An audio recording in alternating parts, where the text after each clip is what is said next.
ಜೈ ಹಿಂದ್ ಸ್ನೇಹಿತರೆ, ನಾನು ನಿಮ್ಮ ಪ್ರೀತಿಯ ಸುರೇಶ್ ಸರ್ ಮಾಡುವ ನಮಸ್ಕಾರಗಳು. ನಿನ್ನೆ ದಿನ ನಾವು ಡಿಸ್ಕಷನ್ ಏನೇನು ಮಾಡಿದ್ವಿ ಅಂದ್ರೆ ಸಂವಿಧಾನದಲ್ಲಿ ಬರ್ತಕ್ಕಂಥ ಯಾವ್ಯಾವ ಪಾಠಗಳು ಬರ್ತಾವ ಅಂತ ಹೇಳಿ ಡಿಸ್ಕಷನ್ ಮಾಡ್ಕೊಂತ ಹೋಗಿದ್ದೀವಿ. ಆಲ್ರೆಡಿ ಭಾಗ 1, ಭಾಗ 2, ಭಾಗ 2 ಎಲ್ಲ ಡಿಸ್ಕಷನ್ ಮಾಡಿದ್ದೀವಿ. ಇವತ್ತಿನ ಕ್ಲಾಸಲ್ಲಿ ನಾವು ಏನು ಡಿಸ್ಕಷನ್ ಮಾಡೋಣ ಅಂದ್ರೆ ಭಾಗ 3 ಸಂವಿಧಾನದ ಭಾಗ 3ನ್ನ ನಾವು ಡಿಸ್ಕಷನ್ ಮಾಡ್ಕೊಂತ ಹೋಗೋಣ ಅಂತ. ಇದು ವೆರಿ ಇಂಪಾರ್ಟೆಂಟ್. ಸಂವಿಧಾನದ 3ನೇ ಭಾಗ ಎಕ್ಸಾಮ್ ಪರ್ಪಸ್ ಆಗಲಿ ನಿಮ್ಮ ದಿನನಿತ್ಯದ ಜೀವನದ ಲೈಫಿನಲ್ಲಿ ಸಹ ವೆರಿ ಇಂಪಾರ್ಟೆಂಟು. ಲಕ್ಷ ಕೊಟ್ಟ ಕೇಳ್ಕೊತ ಹೋಗ್ರಿ.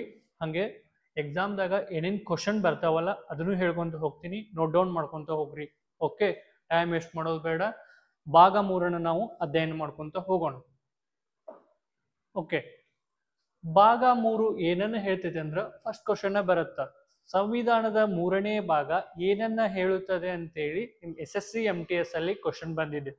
ಅದಕ್ಕೆ ಬಂದ್ಬಿಟ್ಟು ಮೂಲಭೂತ ಹಕ್ಕುಗಳ ಬಗ್ಗೆ ಸಂವಿಧಾನದ 3ನೇ ಭಾಗನಲ್ಲಿ ಉಲ್ಲೇಖವಿದೆ. 3ನೇ ಭಾಗನ 12ರಿಂದ 35ನೇ ವಿಧಿವರೆಗೆ, ಎಲ್ಲಿಂದ 12ರಿಂದ 35ನೇ ವಿಧಿವರೆಗೆ ಸಂವಿಧಾನದ 3ನೇ ಭಾಗದಲ್ಲಿ ಮೂಲಭೂತ ಹಕ್ಕುಗಳ ಬಗ್ಗೆ ಉಲ್ಲೇಖವಿದೆ. ಓಕೆ, ನೆಕ್ಸ್ಟ್ ಈ ಮೂಲಭೂತ ಹಕ್ಕುಗಳನ್ನ ಯಾವ ದೇಶದಿಂದ ಎರವಲು ಪಡೆದುಕೊಂಡಿವಂತೇಳಿ ಕ್ವಶನ್ ಬಂದದ. Very very important. ಈ ಸಂವಿಧಾನದ 3ನೇ ಭಾಗದಲ್ಲಿ ಕ್ವಶನ್ ಬರ್ಲಿಲ್ಲ ಅಂದ್ರ ಅದು ಕ್ವಶನ್ ಪೇಪರ್ ಏನಲ್ಲ, ಅಷ್ಟು ಗ್ಯಾರಂಟಿ ಕೊಡ್ತೀನಿ. ಇದ್ರ ಮೇಲೆ ಕ್ವಶನ್ ಬರ್ತಾವೆ, ಬಂದಿದಾವೆ.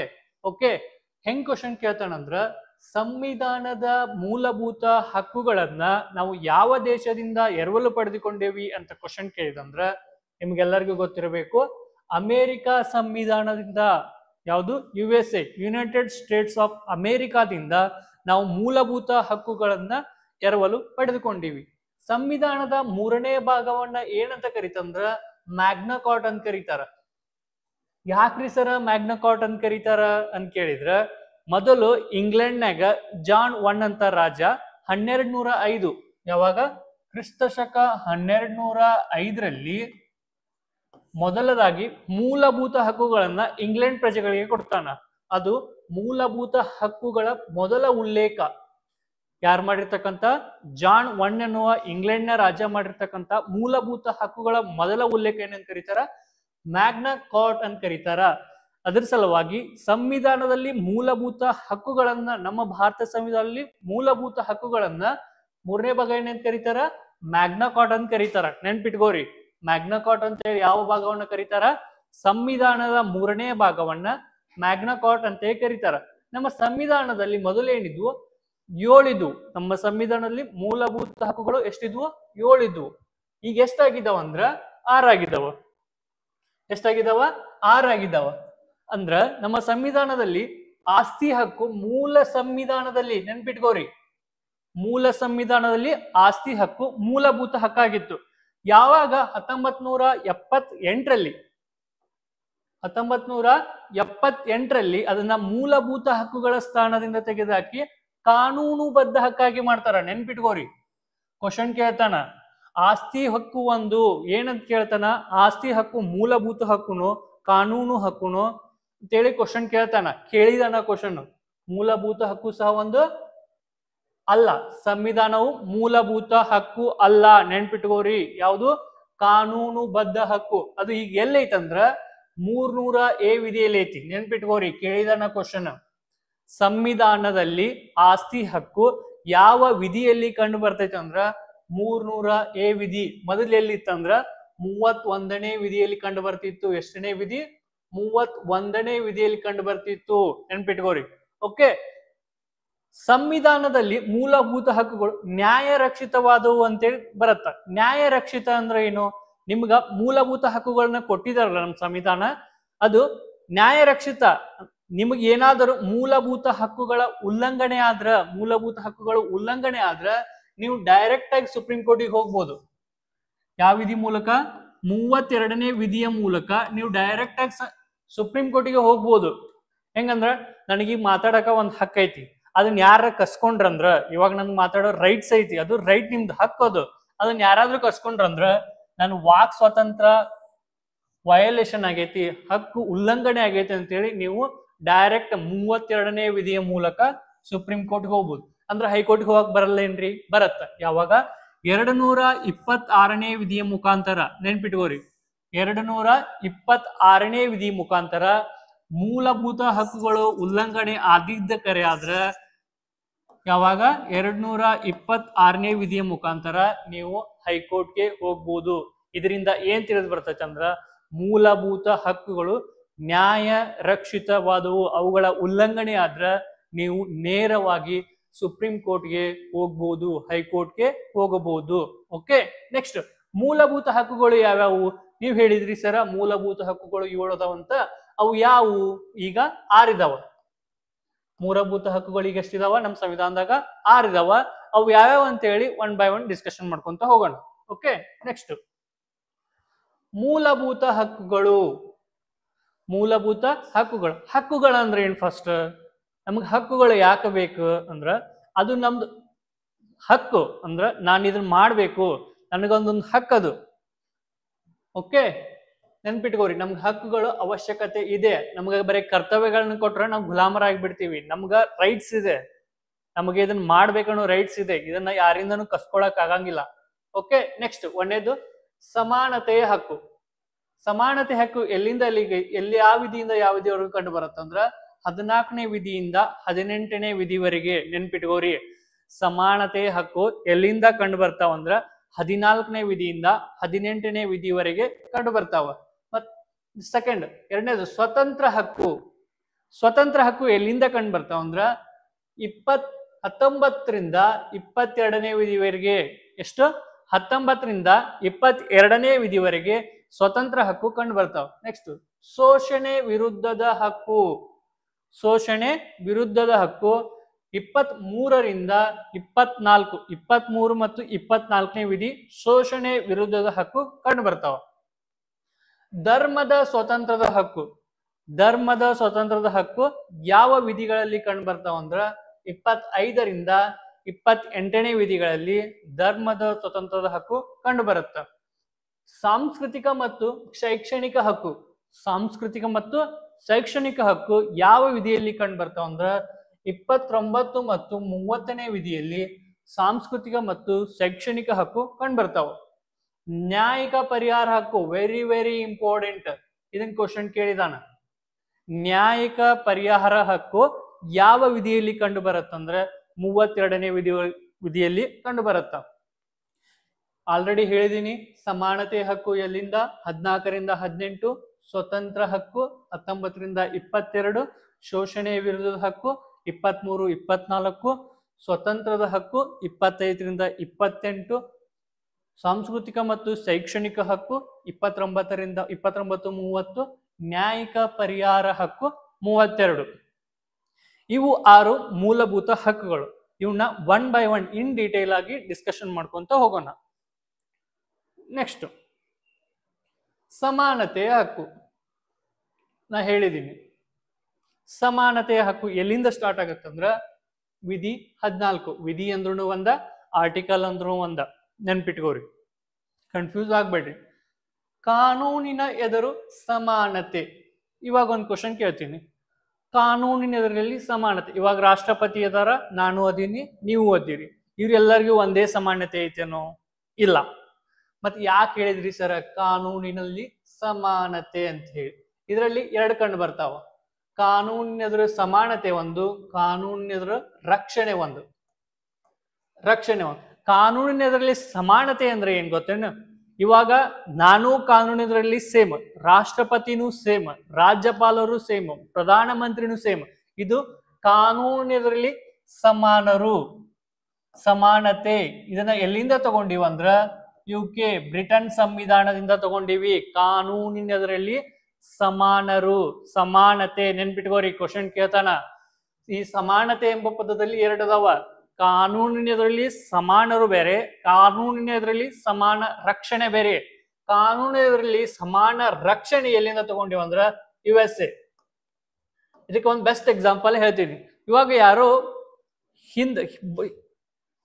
ಯಾರೋ ಬಡತನದಿಂದ ಕೆಳಗಿದಾರಂದ್ರ ಅವ್ರನ್ನ ಮೇಲೆ ತಗೊಂಡ್ ಬರ್ಬೇಕಂದ್ರ ನಾವು, ಅದು ಕಾನೂನಿನಲ್ಲಿ ಸಮಾನ ರಕ್ಷಣೆ, ಅದು ಕಾನೂನಿನಲ್ಲಿ ಸಮಾನತೆ ಅಲ್ಲ. ಸಮಾನತೆ ಅಂದ್ರ ಯಾರೇ ಆಗ್ಲಿ ಒಂದೇ ರೀತಿಯಿಂದ ನೋಡ್ಬೇಕು. ನೀನ್ ಎಷ್ಟು ಬಡವಾದಿ ಗೊತ್ತಿಲ್ಲ, ಎಷ್ಟು ಶ್ರೀಮಂತಾದಿ ಗೊತ್ತಿಲ್ಲ, ನೀ ಎಷ್ಟು ಮುಂದುವರೆದಿದಿ ಗೊತ್ತಿಲ್ಲ, ಎಷ್ಟು ಹಿಂದಿದಿ ಅಂತ ಗೊತ್ತಿಲ್ಲ. ಅದು ಏನು, ನೀನು ಒಂದೇ ರೀತಿ ನೋಡುವುದು ಕಾನೂನಿನಲ್ಲಿ ಸಮಾನತೆ. ಸಮಾನ ರಕ್ಷಣೆ ಅಂದ್ರೆ ಏನಂದ್ರ, ನೀವು ಬಡತನದಲ್ಲಿ ಹಿಂದುಳಿದಿದ್ರಂದ್ರ ನಿಮ್ಮನ್ನ ಶ್ರೀಮಂತ ಮೀಡಿಯಂ ವರ್ಗಕ್ಕೆ ಮೇಲ್ವರ್ಗಕ್ಕೆ ತಗೊಂಬರಕ್ ಟ್ರೈ ಮಾಡ್ತೀವಲ್ಲ, ಅದೇನು ಸಮಾನ ರಕ್ಷಣೆ. ನೆನ್ಪಿಟ್ಕೋರಿ, ಸಮಾನ ರಕ್ಷಣೆ. ಸಮಾನ ರಕ್ಷಣೆ ಎಲ್ಲಿಂದ ತಗೊಂಡ್ ಬಂದೀವಿ ಅಂದ್ರ USA ಇಂದ ತಗೊಂಡಿವಿ. 14ನೇ ವಿಧಿ ಏನ್ ಹೇಳುತ್ತಾ ನೆನ್ಪಿಟ್ಕೋರಿ, ಕ್ವಶನ್ ಕೇಳಿದಾನ. 14ನೇ ವಿಧಿ, ಕಾನೂನಿನದ್ರಲ್ಲಿ ಎಲ್ಲರೂ ಸಮಾನರು. ಓಕೆ, ನೆಕ್ಸ್ಟ್ ಆರ್ಟಿಕಲ್ 15, ವಿಧಿ 15, ಧರ್ಮ, ಜಾತಿ, ಲಿಂಗ ಇತ್ಯಾದಿಗಳ ಆಧಾರದ ಮೇಲೆ ಯಾವುದೇ ಭೇದ ಭಾವವನ್ನ ಮಾಡಂಗಿಲ್ಲ ಅಂತ ಹೇಳ್ತಾರ. ಧರ್ಮ, ಜಾತಿ, ಲಿಂಗ, ಜನ್ಮಸ್ಥಳ ಇತ್ಯಾದಿಗಳ ಆಧಾರದ ಮೇಲೆ ಯಾವುದೇ ಭೇದ ಭಾವ ಮಾಡುವಂತಿಲ್ಲ ಅಂತೇಳಿ ವಿಧಿ 15 ಹೇಳುತ್ತ. ಹೌದ್ರಿ ಸರ, ವಿಧಿ 15 ಧರ್ಮ, ಜಾತಿ, ಲಿಂಗದ ಆಧಾರದ ಮೇಲೆ ಭೇದ ಭಾವ ಮಾಡಂಗಿಲ್ಲ ಅಂತ ಹೇಳ್ತೀರಿ. ಇವಾಗ ಈಗ ಧರ್ಮ ಅಂತಿದೆ, ST ದವ್ರಿಗೆ ಮೀಸಲಾತಿ ಕೊಡ್ತೀರಲ್ಲ, ಅದು ಹೆಂಗೆ ಅಂತ ಹೇಳ್ತೀರಿ. ಆಲ್ರೆಡಿ ಒನ್ಸ್ ಅಗೇನ್ ಹೇಳ್ತಿದ್ದೀನಿ ನಾನು. ಯಾರು ಆರ್ಥಿಕವಾಗಿ, ಶೈಕ್ಷಣಿಕವಾಗಿ, ಸಾಮಾಜಿಕವಾಗಿ ಹಿಂದುಳಿದಿರ್ತಾರಲ್ಲ, ಅವರನ್ನ ಮೇಲ್ವರ್ಗಕ್ಕೆ ತಗೊಂಬರಾಕ, ಅವರನ್ನು ಉನ್ನತ ಮಟ್ಟಕ್ಕೆ ತಗೊಂಬರಾಕ ನಮ್ಮ ಸಂವಿಧಾನದಲ್ಲಿ ಕೆಲವು ತಿದ್ದುಪಡಿಗಳನ್ನ ಮಾಡಿ. ಇವಾಗ ಫಾರ್ ಎಕ್ಸಾಂಪಲ್ ಹೇಳ್ತೀನಿ ಕೇಳ್ರಿ, 103ನೇ ತಿದ್ದುಪಡಿ ಐತಿ ಸಂವಿಧಾನಕ್ಕ. 103ನೇ ತಿದ್ದುಪಡಿಯನ್ನ ಮಾಡಿ ಎಕನಾಮಿಕಲಿ ವೀಕರ್ ಸೆಕ್ಷನ್, EWS, ಯಾವುದು ಎಕನಾಮಿಕಲಿ ವೀಕರ್ ಸೆಕ್ಷನ್, ಆರ್ಥಿಕವಾಗಿ ಹಿಂದುಳಿದಿರ್ತಕ್ಕಂತಹ ವ್ಯಕ್ತಿಗಳನ್ನ ಮೇಲ್ವರ್ಗಕ್ಕೆ ಮುನ್ನೆಲೆಗೆ ತಗೊಂಬರಕ 103ನೇ ಸಂವಿಧಾನಿಕ ತಿದ್ದುಪಡಿಯನ್ನ ಮಾಡಿ ಇದನ್ನ ಅವರಿಗೆ ಇಂಪ್ಲಿಮೆಂಟ್ ಮಾಡ್ತಾರ. ಓಕೆ, ಅವರನ್ನ ಮೇಲಕ್ಕೆ ತರಾಕ ಇದನ್ನ ತಿದ್ದುಪಡಿ ಮಾಡಿ ನಮ್ಮ ಸಂವಿಧಾನ ಇವರಿಗೆ ಒಂದು ಅವಕಾಶವನ್ನ ಕಲ್ಪಿಸಿದೆ. Okay, next article 16. ಆರ್ಟಿಕಲ್ 16 ಏನ್ ಹೇಳುತ್ತಂದ್ರ, ಸರ್ಕಾರಿ ಉದ್ಯೋಗಗಳಲ್ಲಿ ಎಲ್ಲರಿಗೂ ಸಮಾನ ಅವಕಾಶ. ಸರ್ಕಾರಿ ಉದ್ಯೋಗಗಳಲ್ಲಿ ಎಲ್ಲರಿಗೂ ಸಮಾನ ಅವಕಾಶ ಅಂತ ಹೇಳಿ ಯಾವ ವಿಧಿ ಹೇಳುತ್ತ, ಆರ್ಟಿಕಲ್ 16. ನೆನ್ಪಿಟ್ಕೋರಿ, ಇದಕ್ಕೂ ಸ್ವಲ್ಪ ಲೋಪದೋಷಗಳದಾವ. ಇವಾಗ ಎಲ್ಲರಿಗೂ ಸಮಾನ ಅವಕಾಶ ಕೊಡ್ಬೇಕ್ರಿ ಸರ, SC/ST ವಿದ್ಯಾರ್ಥಿಗಳಿಗೆ ಯಾಕೆ ಮೀಸಲಾತಿ ಕೊಡ್ತೀರಿ ಅಂತ ಹೇಳ್ತಿದ್ರಿ. ಮೊದಲು ನಮ್ಮ ಸಂವಿಧಾನ ರಚನಾಕಾರರು ಏನ್ ಮಾಡ್ತಾರಂದ್ರ, ಆರ್ಥಿಕವಾಗಿ ಎಷ್ಟು ಶೋಷಣೆಗೆ ಒಳಪಟ್ಟಿದಾರ ನಮ್ಮ SC/ST ಸಮುದಾಯದವರು, ಆರ್ಥಿಕವಾಗಿ ಶೈಕ್ಷಣಿಕವಾಗಿ ತುಳಿತಕ್ಕೊಳಗಾಗಿದ್ದಾರ, ಅವರನ್ನು ಮೇಲಕ್ಕೆ ತರಬೇಕನ್ನೋ ದೃಷ್ಟಿಯಿಂದ ಅವರಿಗೆ ಉದ್ಯೋಗಗಳಲ್ಲಿ ಮೀಸಲಾತಿಯನ್ನ ಕಲ್ಪಿಸ್ತಾರ. ಇದಕ್ಕೊಂದು ನಿಮ್ಗೆ ಇನ್ನೊಂದು ಎಕ್ಸಾಂಪಲ್ ಹೇಳ್ತೀನಿ. HK ಕರ್ನಾಟಕ, ಹೈದರಾಬಾದ್ ಕರ್ನಾಟಕ ಅಂತ ಇದೆ. ಯಾವುದು ಹೈದರಾಬಾದ್ ಕರ್ನಾಟಕ ಅಂತ ಇದೆ. ಇವರಿಗೆ ಉದ್ಯೋಗಗಳಲ್ಲಿ ಮೀಸಲಾತಿಯನ್ನ ಕಲ್ಪಿಸ್ತಾರ. ಯಾಕಂದ್ರ ಇವರಿಗೆ ಮೂಲಭೂತ ಸೌಕರ್ಯಗಳ ಕೊರತೆಯಿಂದ ಇವರು ಮುನ್ನೆಲೆಗೆ ಬಂದಿರಂಗಿಲ್ಲ.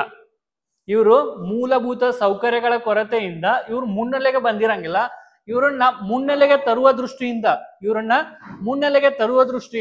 ಇವರಿಗೆ ಸರ್ಕಾರಿ ಉದ್ಯೋಗಗಳಲ್ಲಿ ಮೀಸಲಾತಿಯನ್ನ ಕಲ್ಪಿಸ್ತಾರ. ನೆನ್ಪಿಟ್ಕೋರಿ, ಸಾರ್ವಜನಿಕ ಉದ್ಯೋಗಗಳಲ್ಲಿ ಸರ್ವರಿಗೂ ಸಮಾನ ಅವಕಾಶ ಅಂತೇಳಿ ಯಾವ ವಿಧಿ ಹೇಳುತ್ತಂದ್ರ 16ನೇ ವಿಧಿ ಹೇಳುತ್ತ.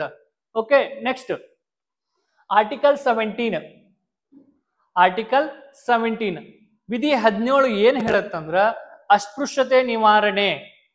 ಯಾವುದು ಅಸ್ಪೃಶ್ಯತೆ ನಿವಾರಣೆ ಎಂಬುದು ಆರ್ಟಿಕಲ್ 17 ಹೇಳುತ್ತ. ಈ ಅಸ್ಪೃಶ್ಯತೆ ನಿವಾರಣೆ ಅನ್ನೋದಕ್ಕ ಒಂದು ಎಕ್ಸಾಂಪಲ್ ಹೇಳ್ತೀನಿ ನೋಡ್ರಿ.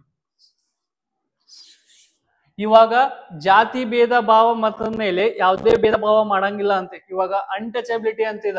ಅಸ್ಪೃಶ್ಯತೆ ನಿವಾರಣೆ, ಯಾವುದೇ ಸಾರ್ವಜನಿಕ ಸ್ಥಳದಲ್ಲಿ ನಿನ್ನ ಜಾತಿ ಭೇದವನ್ನ ಮಾಡದೆ ಎಲ್ಲರೂ ಒಂದೇ ಎಂಬ ನೀತಿಯನ್ನ ಅಸ್ಪೃಶ್ಯತೆ ನಿವಾರಣೆ ಹೇಳುತ್ತ.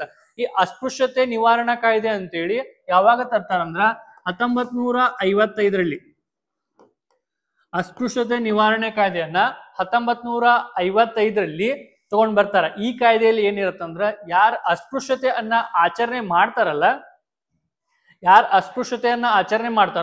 6 ತಿಂಗಳು ಜೈಲು ಹಾಗೂ 5,000 ರೂಪಾಯಿ ದಂಡವನ್ನ ಒದಗಿಸುವಂತದ್ದು ಈ 1995ರ ಅಸ್ಪೃಶ್ಯತೆ ನಿವಾರಣೆ ಕಾಯ್ದೆಯಲ್ಲಿ ಕಂಡು ಬರುತ್ತೆ. ಓಕೆ, ನೆಕ್ಸ್ಟ್ ಆರ್ಟಿಕಲ್ 18 ಬಿರುದುಗಳ ನಿಷೇಧ.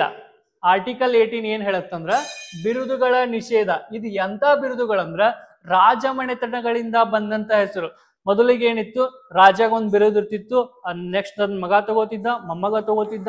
ಪರಂಪರಾಗತವಾಗಿ ರಾಜ ಎಂಬ ಕಲ್ಪನೆ ಇತ್ತಲ್ಲ, ಅದನ್ನ ಹೋಗಲಾಡಿಸಲು ಬಂದಂತ ಬಿರುದುಗಳನ್ನ ಏನ್ ಮಾಡ್ತಾರ, ರದ್ದತಿ ಮಾಡ್ತಾರ, ಅದನ್ನ ಕ್ಯಾನ್ಸಲ್ ಮಾಡ್ತಾರ. ನೀವು ಕೇಳ್ಬೋದ್ರಿ, ಇವಾಗ ಭಾರತ ರತ್ನ ಕೊಡ್ತೀರಿ, ಅದು ಒಂದ್ ಬಿರುದು, ಪದ್ಮಭೂಷಣ ಕೊಡ್ತೀರಿ, ಪದ್ಮ ವಿಭೂಷಣ ಕೊಡ್ತೀರಿ ಸರ್, ಮತ್ತ ಅವ್ನ್ ಕ್ಯಾನ್ಸಲ್ ಮಾಡ್ಬೇಕಲ್ರಿ.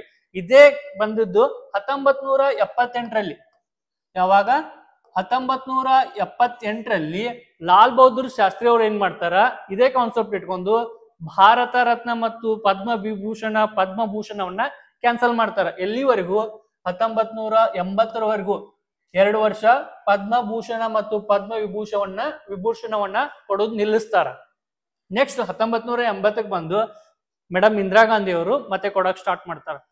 ಇವು ಮತ್ತು ಭಾರತ ರತ್ನ ಮತ್ತ ಪದ್ಮ ವಿಭೂಷಣ ಕೊಡ್ತಿರಲ್ರಿ ಸರ್ ಅಂದ್ರ, ಇವು ಶೈಕ್ಷಣಿಕವಾಗಿ ಮತ್ತು ಸೈನಿಕ ಹುದ್ದೆಗಳಿಗೆ ಸೈನಿಕರು ಕೊಡ್ತಿರ್ತಕ್ಕಂತಹ, ಈಗ ಪರಮವೀರ ಚಕ್ರ ಐತಿ, ಶಾಂತಿಗಾಗಿ ಕೊಡತಕ್ಕಂತಹ ಅಶೋಕ ಚಕ್ರ ಪ್ರಶಸ್ತಿ ಐತಿ, ಇವೆಲ್ಲ ಪ್ರಶಸ್ತಿಗಳನ್ನ ಕೊಡಬಹುದು. ಅವು ಪರಂಪರಾಗತವಾಗಿ ಬಂದದ್ದಲ್ಲ, ಇವುಗಳನ್ನ ಶೈಕ್ಷಣಿಕವಾಗಿ ತಮ್ಮ ಸಾಧನೆಯಿಂದ ಪಡೆದುಕೊಟ್ಟ ಹುದ್ದೆಗಳನ್ನ ಧರಿಸಬಹುದು ಅಂತೇಳಿ ಈ 18ನೇ ವಿಧಿಯಲ್ಲಿ ಕಂಡು ಬರುತ್ತೆ. ನೆಕ್ಸ್ಟ್ ಸ್ವತಂತ್ರದ ಹಕ್ಕು. ಸ್ವತಂತ್ರದ ಹಕ್ಕು ಯಾವಾಗ ಎಲ್ಲಿಂದ ಎಲ್ಲಿ ಕಂಡು ಬರುತ್ತಂದ್ರ 19ನೇ ವಿಧಿಯಿಂದ 22ನೇ ವಿಧಿ ಸ್ವತಂತ್ರದ ಹಕ್ಕುಗಳು ಕಂಡು ಬರ್ತಾವ. 19ನೇ ವಿಧಿಯಲ್ಲಿ ಏನ್ ಹೇಳ್ತದಂದ್ರ, ಸ್ವತಂತ್ರದ ಹಕ್ಕು ಮಾತು, ಚಟುವಟಿಕೆ, ಸಭೆ, ಸಂಘ ಇತ್ಯಾದಿ ವಿಷಯಗಳು.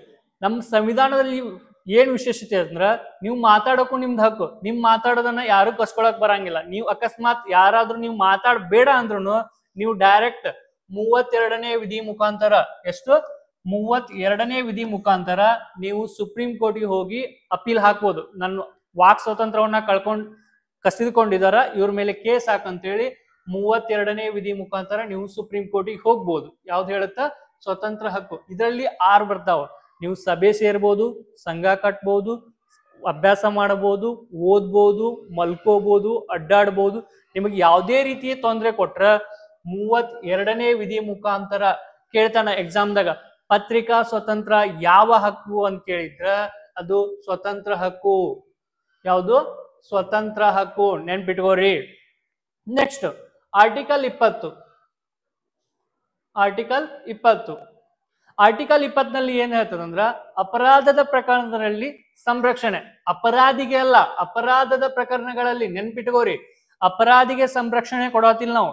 ಇವಾಗ ಅಪರಾಧದ ಪ್ರಕರಣಗಳಲ್ಲಿ ಅಂದ್ರ ಆ ವ್ಯಕ್ತಿ ಅಪರಾಧ ಮಾಡಿದಾನೋ ಇಲ್ಲೋ ಗೊತ್ತಿಲ್ಲ, ಅದಕ್ಕಿಂತ ಮುಂಚೆ ಅವನ್ನ ಬಂಧನ ಮಾಡಂಗಿಲ್ಲ. ಅವಂಗೆ ಸರಿಯಾದ ರೀಸನ್ ಕೊಟ್ಟು ಬಂಧನ ಮಾಡ್ಬೇಕು. ಇವ ಅಪರಾಧ ಮಾಡಿದಾನೋ ಇಲ್ಲೋ ಅಂತ ಹೇಳಿ ಚೆಕ್ ಮಾಡಿ ಬಂಧನ ಮಾಡಬೇಕು. ಆಲ್ರೆಡಿ ನೀವು ಬಂಧನ ಮಾಡಿದ್ರ ಅದು ಮೂಲಭೂತ ಹಕ್ಕುಗಳ ಉಲ್ಲಂಘನೆ ಆಗತ್ತ. ಓಕೆ, ನೆಕ್ಸ್ಟ್ ಆರ್ಟಿಕಲ್ 21 ಜೀವನ ಮತ್ತು ವೈಯಕ್ತಿಕ ಸ್ವತಂತ್ರದ ಹಕ್ಕು. ಜೀವನ ಮತ್ತು ವೈಯಕ್ತಿಕ ಸ್ವತಂತ್ರದ ಹಕ್ಕು. ಇವಾಗ ನೀವು ಮಲಗು ಹಕ್ಕೋದ, ನಿನ್ ಫ್ರೆಂಡ್ ಯಾರಾದ್ರೂ ನೀನ್ ಮಲ್ಕೊಂಡಾಗ ಎಬ್ಸಿದ್ರ ಅವ್ನಿಗೆ ಹೋಗಿ ನೀ ಡೈರೆಕ್ಟ್ ಸುಪ್ರೀಂ ಕೋರ್ಟ್ನಾಗ ನನ್ನ ವೈಯಕ್ತಿಕ ಹಕ್ಕು ಉಲ್ಲಂಘನೆ ಮಾಡಿದಾನಂತೇಳಿ ನೀವು ಕೇಸನ್ನ ಹಾಕ್ಬೋದು. ಇದು ನಿಮ್ಮ ಜೀವನ ಹಕ್ಕು. ನೆನ್ಪಿಟ್ಕೋರಿ, ವೈಯಕ್ತಿಕ ಹಕ್ಕು. ಯಾವುದು? ಜೀವನ ಹಕ್ಕು. ನೆನ್ಪಿಟ್ಕೋರಿ. 21ನೇ ವಿಧಿ ಏನ್ ಹೇಳುತ್ತಂದ್ರ ಜೀವನ ಮತ್ತು ವೈಯಕ್ತಿಕ ಹಕ್ಕನ್ನ ಹೇಳ್ತದ. ಆರ್ಟಿಕಲ್ 21A ಇದನ್ನ ನೆನ್ಪಿಟ್ಕೋರಿ. ಆರ್ಟಿಕಲ್ 21A ಎಕ್ಸಾಮ್ದಾಗ ಕೇಳಿದಾನ, SSC MTS ನಲ್ಲಿ GD ಎರಡೂದ್ರಲ್ಲಿ ಕೇಳಿದಾನ. 21A ಯಾವುದರ ಬಗ್ಗೆ ಉಲ್ಲೇಖ ಮಾಡ್ತಂದ್ರ ಶೈಕ್ಷಣಿಕ ಶಿಕ್ಷಣದ ಹಕ್ಕು. 6ರಿಂದ 14 ವರ್ಷದ ಒಳಗಿನ ಮಕ್ಕಳಿಗೆ ಪ್ರೀ ಪ್ರೈಮರಿ ಪ್ರಾಥಮಿಕ ಶಿಕ್ಷಣವನ್ನ ಕಡ್ಡಾಯವಾಗಿ ಪಾಲಕರು ಒದಗಿಸಬೇಕೆಂಬ ಹಕ್ಕನ್ನ ಯಾವ್ದು ಹೇಳುತ್ತಂದ್ರ 21A. ಮೊದಲ ಇದನ್ನ ತಿದ್ದುಪಡಿಯ ಮೂಲಕ ತಗೊಂಡ್ಬರ್ತಾರ. 86ನೇ ತಿದ್ದುಪಡಿಯ ಮೂಲಕ ಮೂಲಭೂತ ಹಕ್ಕನ್ನಾಗಿ ಮೊದಲು ಕನ್ವರ್ಟ್ ಮಾಡ್ತಾರ. ಮೊದಲು ಎಲ್ಲಿತ್ತಂದ್ರ ಇದು DPSP 45ನೇ ವಿಧಿಯಲ್ಲಿ ಕಂಡು ಬರ್ತಿತ್ತು. ರಾಜನೀತಿ ನಿರ್ದೇಶಕ ತತ್ವಗಳಲ್ಲಿ 45ನೇ ವಿಧಿಯಲ್ಲಿ ಇದು ಶಿಕ್ಷಣಕ ಹಕ್ಕು ಕಂಡು ಬರ್ತಿತ್ತು. ಅವಾಗ 86ನೇ ತಿದ್ದುಪಡಿಯ ಮೂಲಕ ಈ 45ನೇ ವಿಧಿಯಲ್ಲಿರ್ತಕ್ಕಂತಹ 6 ರಿಂದ 14 ವರ್ಷದ ಒಳಗಿನ ಮಕ್ಕಳಿಗೆ ಪ್ರೀ ಪ್ರೈಮರಿ ಉಚಿತ ಪ್ರೈಮರಿ ಶಿಕ್ಷಣವನ್ನ ಮತ್ತು ಕಡ್ಡಾಯ ಶಿಕ್ಷಣವನ್ನ ಒದಗಿಸಬೇಕಂತ ಹೇಳಿ 21A ವಿಧಿಯಲ್ಲಿ ಕಂಡು ಬರುತ್ತಾ. ಕೇಳ್ತಾನ ಎಕ್ಸಾಮ್ದಾಗ 21A ವಿಧಿ ಯಾವ ಮೂಲಭೂತ ಹಕ್ಕುಗಳಿಗೆ ಕಂಡು ಬರ್ತದಂದ್ರ ಶಿಕ್ಷಣದ ಹಕ್ಕು. ಮತ್ತ ಅದರಲ್ಲೂ ಕೇಳಿದ್ರಂದ್ರ 6 ರಿಂದ 14 ವರ್ಷದ ಒಳಗಿನ ಮಕ್ಕಳಿಗೆ ಉಚಿತ ಮತ್ತು ಕಡ್ಡಾಯ ಶಿಕ್ಷಣ ಒದಗಿಸಬೇಕಾದದ್ದು ಪಾಲಕರ ಹಕ್ಕು ಅಂತ ಹೇಳಿ 21ನೇ ವಿಧಿಯಲ್ಲಿ ಕಂಡು ಬರುತ್ತ. ನೆಕ್ಸ್ಟ್ 22 ಅಕಾಲಿಕ ಬಂಧನ ಹಾಗೂ ಬಂಧನದ ವಿರುದ್ಧದ ರಕ್ಷಣೆ. ಅಕಾಲಿಕ ಬಂಧನ ಹಾಗೂ ಬಂಧನದ ವಿರುದ್ಧ ರಕ್ಷಣೆ ಆಲ್ರೆಡಿ ಹೇಳಿದೀನಿ. ನಿಮ್ನ ಬಂಧನ ಮಾಡ್ಬೇಕಂದ್ರ ಸರಿಯಾದ ಎವಿಡೆನ್ಸ್ ಇದ್ದು ಕೋರ್ಟ್ ಇಂದ ನಿಮ್ಗ ಪಿಕ್ಚರ್ದಲ್ಲಿ ನೋಡಿರ್ತೀರಿ, ನನ್ನ ಅರೆಸ್ಟ್ ಮಾಡಕ್ ವಾರೆಂಟ್ ಐತೇನ ಅಂತ ಇರ್ತಲ್ಲ, ಅದು ವಾರೆಂಟ್ ಅನ್ನೋದೇನೈತಿ ನಿಮ್ಗ ಪರ್ಮಿಷನ್, ನಿಮ್ನ ಅರೆಸ್ಟ್ ಮಾಡ್ತಿದೀನಿ ಅಂತ ಹೇಳಿ ಪರ್ಮಿಷನ್ ತಗೊಂಡ್ ಬಂದು ಅರೆಸ್ಟ್ ಮಾಡಕ ಬಂದಿರ್ತಾರ. ಅದಕ್ಕೆ ನೀವು ಏನಾದ್ರೂ ಸರಿಯಾದ ಎವಿಡೆನ್ಸ್ ಇರ್ಲಿಲ್ಲ ಅಂದ್ರ ಹಂಗೆ ನಿಮ್ನ ಏನಾದ್ರೂ ಅರೆಸ್ಟ್ ಮಾಡಿದ್ರಂದ್ರ ನೀವು ಡೈರೆಕ್ಟ್ ಆಗಿ ಸುಪ್ರೀಂ ಕೋರ್ಟಿಗೆ ಹೋಗಿ ನನ್ನ ಮೂಲಭೂತ ಹಕ್ಕು ಉಲ್ಲಂಘನೆ ಆಗಿದೆ ಅಂತ ಹೇಳಿ ಅವ್ರ ಮೇಲೆ ಕೇಸ್ ಹಾಕ್ಬೋದು. ಓಕೆ, ನೆಕ್ಸ್ಟ್ ಶೋಷಣೆಯ ವಿರುದ್ಧದ ಹಕ್ಕು. ಶೋಷಣೆಯ ವಿರುದ್ಧದ ಹಕ್ಕು. ನಿಮ್ ಮೇಲೆ ಯಾರು ಶೋಷಣೆಯನ್ನ ಮಾಡಿದ್ರ, ಯಾರಾದ್ರೂ ಹದ್ಬಸ್ತಿನಲ್ಲಿ ಇಟ್ರ, ನಿಮ್ಗೆ ಹಿಂಗೆ ಮಾಡಂದ್ರ, ನಿಮ್ ಮೇಲೆ ಶೋಷಣೆಯನ್ನ ಮಾಡಿದ್ರ, ದಬ್ಬಾಳಿಕೆಯನ್ನ ಮಾಡಿದ್ರ, ನೀವು ನಿಮ್ಮ ಮೂಲಭೂತ ಹಕ್ಕುಗಳನ್ನ ಉಲ್ಲಂಘನೆ ಮಾಡ್ಕೊಂಡಿದ್ರಿ ಅಂತಂದ್ರ ನೀವು ಡೈರೆಕ್ಟ್ ಆಗಿ ಸುಪ್ರೀಂ ಕೋರ್ಟ್ಗೆ ಹೋಗಬಹುದು. ನೆನ್ಪಿಟ್ಟುಕೋರಿ. 23 ಮತ್ತು 24ನೇ ವಿಧಿಯಲ್ಲಿ ಶೋಷಣೆಯ ವಿರುದ್ಧದ ಹಕ್ಕುಗಳು ಕಂಡು ಬರ್ತಾವ. 23ನೇ ವಿಧಿ ಏನ್ ಹೇಳುತ್ತಂದ್ರ ಮಾನವನ ವಹಿವಾಟು ಮತ್ತು ಬಲವಂತದ ಶ್ರಮ ನಿಷೇಧ. ಈಗ ಹೇಳ್ತೀನಿ, ನಿಮ್ಗ ಇಲ್ಲಿದ್ದು ಬೇರೆ ಕಡೆ ಹೋಗಕ ಇಂಟ್ರೆಸ್ಟ್ ಇರಂಗಿಲ್ಲ, ಬಲವಂತವಾಗಿ ನಿಮ್ ತಗೊಂಡು ಹ್ಯೂಮನ್ ಟ್ರಾಫಿಕಿಂಗ್ ಅಂತಾರ, ನಿಮ್ನ ಬೇರೆ ಕಡೆ ಟ್ರಾನ್ಸ್ಪೋರ್ಟ್ ಮಾಡ್ತಿರ್ತಾರ, ಅಕ್ರಮವಾಗಿ ಸಾಗಾಟನೆ ಮಾಡ್ತಿರ್ತಾರ, ನಿಮ್ನ ಅಕ್ರಮವಾಗಿ ವಹಿವಾಟು ಮಾಡ್ತಿರ್ತಾರ, ಬೇರೆ ಕಡೆ ಕಳಿಸ್ತಿರ್ತಾರ, ಅಂತದ್ರ ವಿರುದ್ಧ ನೀವು ಹಕ್ಕನ್ನ ಸಾಧಿಸ್ಕೋಬಹುದು. ಓಕೆ, ನೆಕ್ಸ್ಟ್ ಬಲವಂತದ ಶ್ರಮ ನಿಷೇಧ. ಇವಾಗ ನಿಮ್ಗೆ ಏನೋ ಒಂದ್ ಕೆಲಸ ಇಂಟ್ರೆಸ್ಟ್ ಇರಂಗಿಲ್ಲ, ಜೀತ ಪದ್ಧತಿ ಇತ್ತು, ಹಿಂದಿನ ಕಾಲದಲ್ಲಿ ಜೀತ ಪದ್ಧತಿ ಇತ್ತು. ಅವಾಗ ಏನಿತ್ತಂದ್ರ ನಿಮ್ಗೊಂದಿಷ್ಟು ಅಮೌಂಟ್ ಅದ್ ಕೊಟ್ಟು ಕಾಳು ಜೋಳ ಬೇಳೆ ಇವನ್ನೆಲ್ಲ ಕೊಟ್ಟು ನೀವು ದುಡಿಬೇಕಂದ್ರ ದುಡಿಬೇಕು. ಬಲವಂತವಾಗಿ ಅವಾಗ ಏನ್ ಮಾಡ್ತಿದ್ರು, ಶ್ರೀಮಂತರು ಬಡವರನ್ನ ದಬ್ಬಾಳಿಕೆಯಿಂದ ದುಡಿಸ್ಕೋತಿದ್ರು. ಅವಾಗ ಅದು ಈಗ ಕಂಡು ಬರಂಗಿಲ್ಲ. ಅದೇನಾದ್ರೂ ನೀವು ಕೋರ್ಟ್ ನಲ್ಲಿ ಅಪೀಲ್ ಮಾಡಿದ್ರೆ ಅವ್ರ ಮೇಲೆ ಕೇಸ್ ಹಾಕ್ಬೋದು, ನೆನ್ಪಿಟ್ಕೋರಿ. ಓಕೆ, ನೆಕ್ಸ್ಟ್ 24ನೇ ವಿಧಿ. 24ನೇ ವಿಧಿ ಏನ್ ಹೇಳತ್ತಂದ್ರ 6 ರಿಂದ 14 ವರ್ಷದ ಒಳಗಿನ ಮಕ್ಕಳು ಅಪಾಯಕಾರಿ ಸ್ಥಳದಲ್ಲಿ ಹಾಗೂ ಕಾರ್ಖಾನೆಗಳಲ್ಲಿ ದುಡಿಯುವಂತಿಲ್ಲ. 6 ರಿಂದ 14 ವರ್ಷದ ಒಳಗಿನ ಮಕ್ಕಳು ಅಪಾಯಕಾರಿ ಸ್ಥಳದಲ್ಲಿ ಹಾಗೂ ಕಾರ್ಖಾನೆಗಳಲ್ಲಿ ದುಡಿಯುವಂತ. ನಾನೊಂದ್ ಕ್ವಶನ್ ಕೇಳ್ತೀನಿ, ಇವಾಗ ನಮ್ಮೊಂದ್ ಅಂಗಡಿ ಐತ್ರಿ, ಅಂಗಡಿ ಒಳಗ ನಾ ಕೆಲಸ ಮಾಡ್ತೀನ್ರಿ ಅಂದ್ರ ಮತ್ತ ಅದನ್ನ ಮಾಡಂಗಿಲ್ಲ, ನಂಗ ಮೂಲಭೂತ ಹಕ್ಕು ಐತಿ. ನಿಮ್ಮಪ್ಪ ಹೇಳ್ತಾನ ನಿಮಗ, ಈಗ ನನಗ 8 ವರ್ಷ ಹೋಗುತ್ತಮ್ಮ ಒಂದ್ ಸ್ವಲ್ಪ ಅಂಗಡ್ಯಾಗ ಹೋಗಿ ಕುಂದ್ರು ಅಂತ ಹೇಳ್ತಾನ. ಇಲ್ಲ ಪಪ್ಪ ನಂಗ ಮೂಲಭೂತ ಹಕ್ಕು ಐತಿ, ನಾ ಅಂಗಡ್ಯಾಗ ಕೆಲಸ ಮಾಡಂಗಿಲ್ಲ ಅಂದ್ರ ಅವಾಗ ಏನ್ ಮಾಡ್ತೀರಿ ಅಂದ್ರ ಅದು ನಿಮ್ನ ಅಪಾಯಕಾರಿ ಸ್ಥಳದಲ್ಲಿ ಅಂತ ಹೇಳ್ಯಾರ. ಅಪಾಯಕಾರಿ ಸ್ಥಳ ಅಂದ್ರೆ ಎಂತಲ್ಲಿ ಗೊತ್ತಾನ, ನಿಮ್ ಗಣಿ ಇರ್ತಾವಲ್ಲ, ಫ್ಯಾಕ್ಟ್ರಿ ಇರ್ತಾವಲ್ಲ, ಹಜಾರ್ಡ್ ಅಪಾಯಕಾರಿ ಸ್ಥಳ ಇರ್ತಾವಲ್ಲ, ಅಲ್ಲಿ ಕೆಲಸ ಮಾಡಂಗಿಲ್ಲ. ಅದು ಏನಾದ್ರೂ ಕೆಲಸ ಮಾಡಿದ್ರಂದ್ರ ನೀವು ನಿಮ್ಮ ಮೂಲಭೂತ ಹಕ್ಕುಗಳನ್ನ ಪಡೆದುಕೊಂಡು ನೀವು ಕೇಸ್ ಹಾಕುವುದು. ಓಕೆ, ಕೇಳ್ತಾನ ಆರ್ಟಿಕಲ್ 24 ಯಾವುದಕ್ಕೆ ಸಂಬಂಧಿಸಿದೆ ಅಂದ್ರ ಅಪಾಯಕಾರಿ ಸ್ಥಳದಲ್ಲಿ 6 ರಿಂದ 14 ವರ್ಷದ ಒಳಗಿನ ಮಕ್ಕಳಿನ ದುಡಿಮೆ ಮಾಡುವಂತಿಲ್ಲ ಅಂತ ಹೇಳಿ. ನೆಕ್ಸ್ಟ್ ಧರ್ಮದ ಸ್ವತಂತ್ರದ ಹಕ್ಕು 25 ರಿಂದ 28. ಇವಾಗ ನಾವು ಫಸ್ಟ್ ಏನೇ ಡಿಸ್ಕಷನ್ ಮಾಡಿದ್ವಿ, ಸಮಾನತೆಯ ಹಕ್ಕು ಬಗ್ಗೆ ಡಿಸ್ಕಷನ್ ಮಾಡಿದ್ವಿ, ಸ್ವತಂತ್ರದ ಹಕ್ಕು ಡಿಸ್ಕಷನ್ ಮಾಡಿದ್ವಿ, ಶೋಷಣೆಯ ವಿರುದ್ಧದ ಹಕ್ಕು ಡಿಸ್ಕಷನ್ ಮಾಡಿದ್ವಿ, 3 ಡಿಸ್ಕಷನ್ ಮಾಡಿದ್ವಿ. 4ನೇದು ಯಾವ್ದು ಅಂದ್ರ ಧರ್ಮದ ಸ್ವತಂತ್ರ. ಧರ್ಮದ ಸ್ವತಂತ್ರ ಹಕ್ಕು ಎಲ್ಲಿಂದ ಎಲ್ಲಿಗೆ ಸ್ಟಾರ್ಟ್ ಐತೆ ಅಂದ್ರ 25 ರಿಂದ 28 4 ವಿಧಿಗಳು. 25, 26, 27, 28 ಇವು 4 ವಿಧಿಗಳು ಧರ್ಮದ ಬಗ್ಗೆ ಹೇಳ್ತಾವ. ಫಸ್ಟ್ 25ನೇ ವಿಧಿ ಏನ್ ಹೇಳುತ್ತಂದ್ರ ಧರ್ಮದ ಸ್ವತಂತ್ರದ ಹಕ್ಕು. ಹಿಂಗಂದ್ರೆ ಏನು, ಪ್ರತಿಯೊಬ್ಬ ವ್ಯಕ್ತಿಯು ತನ್ನ ಮನಸ್ಸಿಗೆ ಬೇಕಾದಂತಹ ಧರ್ಮವನ್ನ ಆಚರಣೆ ಮಾಡಬಹುದು. ಇವಾಗ ನೀವೇನೋ ಹಿಂದೂ ಅದಿರಿ, ಮುಸ್ಲಿಂ ಅದಿರಿ, ಕ್ರಿಶ್ಚಿಯನ್ ಅದಿರಿ, ಬೌದ್ಧ ಅದಿರಿ, ಜೈನ್ ಅದಿರಿ. ಓಕೆ, ನೀವು ಬೇರೆ ಧರ್ಮವನ್ನ ಆಚರಣೆ ಮಾಡಬಹುದು, ತಪ್ಪಿಲ್ಲ. ಆದರೆ ಬೇರೆದವರ ಒತ್ತಾಯದ ಮೇರೆಗೆ ಆಚರಣೆ ಮಾಡಂಗಿಲ್ಲ. ಈಗ ನಾನು ಹಿಂದೂ ಅದೀನಿ ಅಂದ್ರ ಮುಸ್ಲಿಂ ಧರ್ಮ ಆಚರಣೆ ಮಾಡ್ಬೋದು, ನಾ ಮುಸ್ಲಿಂ ಅದೀನಿ ಅಂದ್ರ ಹಿಂದೂ ಧರ್ಮ ಆಚರಣೆ ಮಾಡ್ಬೋದು, ತಪ್ಪಿಲ್ಲ. ನಿಮಗೆ ಸರಿ ಅನಿಸಿದ ಧರ್ಮವನ್ನ ನೀವು ಆಚರಣೆ ಮಾಡಬಹುದು. ಇದು ಸಂವಿಧಾನದಲ್ಲಿ ಇದೆ, ಮೂಲಭೂತ ಹಕ್ಕಿನಲ್ಲಿದೆ. ಹಂಗಂತೇಳಿ ಇನ್ನೊಬ್ಬರ ಒತ್ತಾಯದ ಮೇರೆಗೆ ನೀವು ಆಚರಣೆ ಮಾಡ್ತೀರಂದ್ರ ತಪ್ಪು. ಅಂದ್ರ ನೀವೀಗ ಹಿಂದೂ ಅದಿರಿ ಅಂದ್ರ ನೀವು ಮುಸ್ಲಿಂ ಧರ್ಮ ಆಚರಣೆ ಮಾಡ್ಬೇಕಾದದ್ದು ನಿಮ್ದು, ನಿಮ್ ಮನ್ಸಿಗೆ ಓಕೆ ಆಗಿದ್ರೆ ಮಾಡ್ಬೋದು. ಓಕೆ ಆಗಿಲ್ಲ, ಇನ್ನೊಬ್ಬರ ಒತ್ತಾಯದ ಮೇರೆಗೆ ಮಾಡ್ತೀನಿ ಅಂದ್ರ ಅದು ತಪ್ಪು. ಅದು ಯಾವ ವಿಧಿ ಹೇಳತ್ತಂದ್ರ 25ನೇ ವಿಧಿ ಹೇಳತ್ತ. ನೆಕ್ಸ್ಟ್ 26ನೇ ವಿಧಿ ಏನ್ ಹೇಳತ್ತಂದ್ರ ಧಾರ್ಮಿಕ ವ್ಯವಹಾರಗಳ ನಿರ್ವಹಣೆ ಹಕ್ಕು. ಇವಾಗ ನಾನೇನೋ ಒಂದು ನನ್ನೊಂದೇನೋ ಮಠ ಐತಂದ್ರ ಅಲ್ಲಿ ನಾನು ಸಂಘ ಕಟ್ಕೋಬಹುದು, ಅದರಿಂದ ಸಂಘ ಕಟ್ಕೋಬಹುದು ನಾನು ಅಂತ ಹೇಳಿ ಯಾವ ವಿಧಿ ಹೇಳತ್ತಂದ್ರ 26ನೇ ವಿಧಿ. ಅಲ್ಲಿ ಸಂಘವನ್ನ ನಾನು ಸ್ಥಾಪನೆ ಮಾಡ್ಬೋದು ಅಂತ ಹೇಳಿ 26ನೇ ವಿಧಿ ಹೇಳತ್ತ. 27ನೇ ವಿಧಿ ಏನ್ ಹೇಳತ್ತಂದ್ರ ಧಾರ್ಮಿಕ ಉದ್ದೇಶಗಳಿಗೆ ತೆರಿಗೆ ಇಲ್ಲ.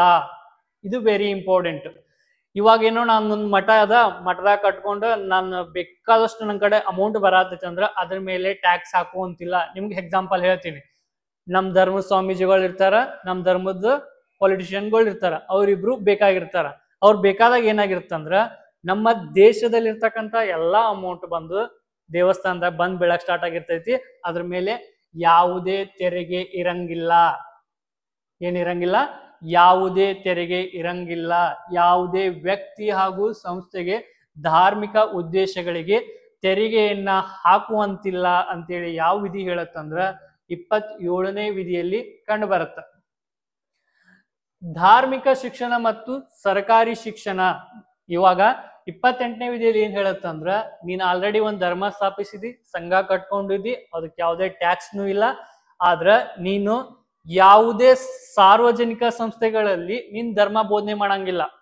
ಈಗ ನನ್ ಗೌರ್ಮೆಂಟ್ ಸ್ಕೂಲ್ ಅದ, ಸ್ಕೂಲಲ್ಲಿ ಬಂದು ನಾನು ಭಗವದ್ಗೀತೆ ಹೇಳ್ತೀನಿ, ಕುರಾನ್ ಹೇಳ್ತೀನಿ ಅಂದ್ರೆ ಅಲ್ಲ. ನಿಮ್ದು ಧರ್ಮನ ನಿಮ್ದು ಬೇರೆ ಕಡೆ ಮಾಡ್ಕೋರಿ. ಆದ್ರ ಸಾರ್ವಜನಿಕ ಸ್ಥಳದಲ್ಲಿ ಧಾರ್ಮಿಕ ಶಿಕ್ಷಣ ಮತ್ತು ಸರ್ಕಾರಿ ಸಂಸ್ಥೆಗಳಲ್ಲಿ ಧರ್ಮವನ್ನ ಬೋಧಿಸುವಂತಿಲ್ಲ. ಓಕೆ, ನೆಕ್ಸ್ಟ್ ಸಾಂಸ್ಕೃತಿಕ ಮತ್ತು ಶೈಕ್ಷಣಿಕ ಹಕ್ಕು ಯಾವ ವಿಧಿಗಳಲ್ಲಿ ಕಂಡು ಬರುತ್ತಂದ್ರ 29 ಮತ್ತು 30ನೇ ವಿಧಿಗಳಲ್ಲಿ ಧಾರ್ಮಿಕ ಮತ್ತು ಶೈಕ್ಷಣಿಕ ಹಕ್ಕು ಕಂಡು ಬರುತ್ತೆ. 29ನೇ ವಿಧಿ ಏನ್ ಹೇಳುತ್ತಂದ್ರ ಅಲ್ಪಸಂಖ್ಯಾತ ಸಮುದಾಯ ಸಂಸ್ಕೃತಿಯ ರಕ್ಷಣೆ. ನೆನ್ಪಿಟ್ಕೊಳ್ಳಿ, ಇವಾಗ ಅಲ್ಪಸಂಖ್ಯಾತರು ಇದಾರ, ಬಹುಸಂಖ್ಯಾತರು ಇದಾರ. ಅವ್ರದ್ದು ಸಮುದಾಯ ಮತ್ತು ಸಂಸ್ಕೃತಿಯನ್ನ ರಕ್ಷಣೆ ಮಾಡ್ಬೇಕು. ಇದು ಅಲ್ಪಸಂಖ್ಯಾತರಿಗೆ ಮಾತ್ರವಲ್ಲ, ಬಹುಸಂಖ್ಯಾತರು ಸಹ. ಇವಾಗ ನಿಮ್ಮ ಸಮುದಾಯದ ರಕ್ಷಣೆ ಮತ್ತು ಸಾಂಸ್ಕೃತಿಕತೆಯನ್ನ ನೀವು ಕಾಪಾಡಿಕೊಳ್ಬೇಕಾದದ್ದು ಒಂದು ಮೂಲಭೂತ ಹಕ್ಕು. ಹಂಗಂತೇಳಿ ನಿಮ್ ಮೇಲೆ ಯಾರು ಪ್ರೆಷರ್ ಹಾಕಂಗಿಲ್ಲ. ನಿಮ್ಗೆ ಯಾವ ಸರಿ ಅನಿಸ್ತಲ್ಲ ಆ ಧರ್ಮನ ಹಾಗೂ ನಿಮ್ಮ ಸಂಸ್ಕೃತಿಯನ್ನ ನೀವು ಕಾಪಾಡಿಕೊಳ್ಬೇಕಾದದ್ದು ಒಂದು ನಿಮ್ಮ ಮೂಲಭೂತ ಹಕ್ಕು ಅಂತ ಹೇಳಿ ಯಾವ ವಿಧಿ ಹೇಳತ್ತಂದ್ರ 29ನೇ ವಿಧಿ ಹೇಳತ್ತ. ಆರ್ಟಿಕಲ್ 30ನೇ ವಿಧಿ ಏನ್ ಹೇಳತ್ತಂದ್ರ ಶಿಕ್ಷಣಾತ್ಮಕ ಸಂಸ್ಥೆ ಸ್ಥಾಪನೆಗೆ ಅಲ್ಪಸಂಖ್ಯಾತರಿಗೆ ಹಕ್ಕು. ಇದು ಮಾತ್ರ ಅಲ್ಪಸಂಖ್ಯಾತರಿಗೆ ಮಾತ್ರ. ಶಿಕ್ಷಣಾತ್ಮಕ ಸಂಸ್ಥೆಗಳಿಗೆ ಅಲ್ಪಸಂಖ್ಯಾತರಿಗೆ ತಮ್ಮ ಶಿಕ್ಷಣವನ್ನ ಅನುಮೋದನೆ ಪಡಿಸಕ ನೀವು ಸಂಸ್ಥೆಯನ್ನ ಸ್ಥಾಪನೆ ಮಾಡಿಕೊಳ್ಬಹುದು.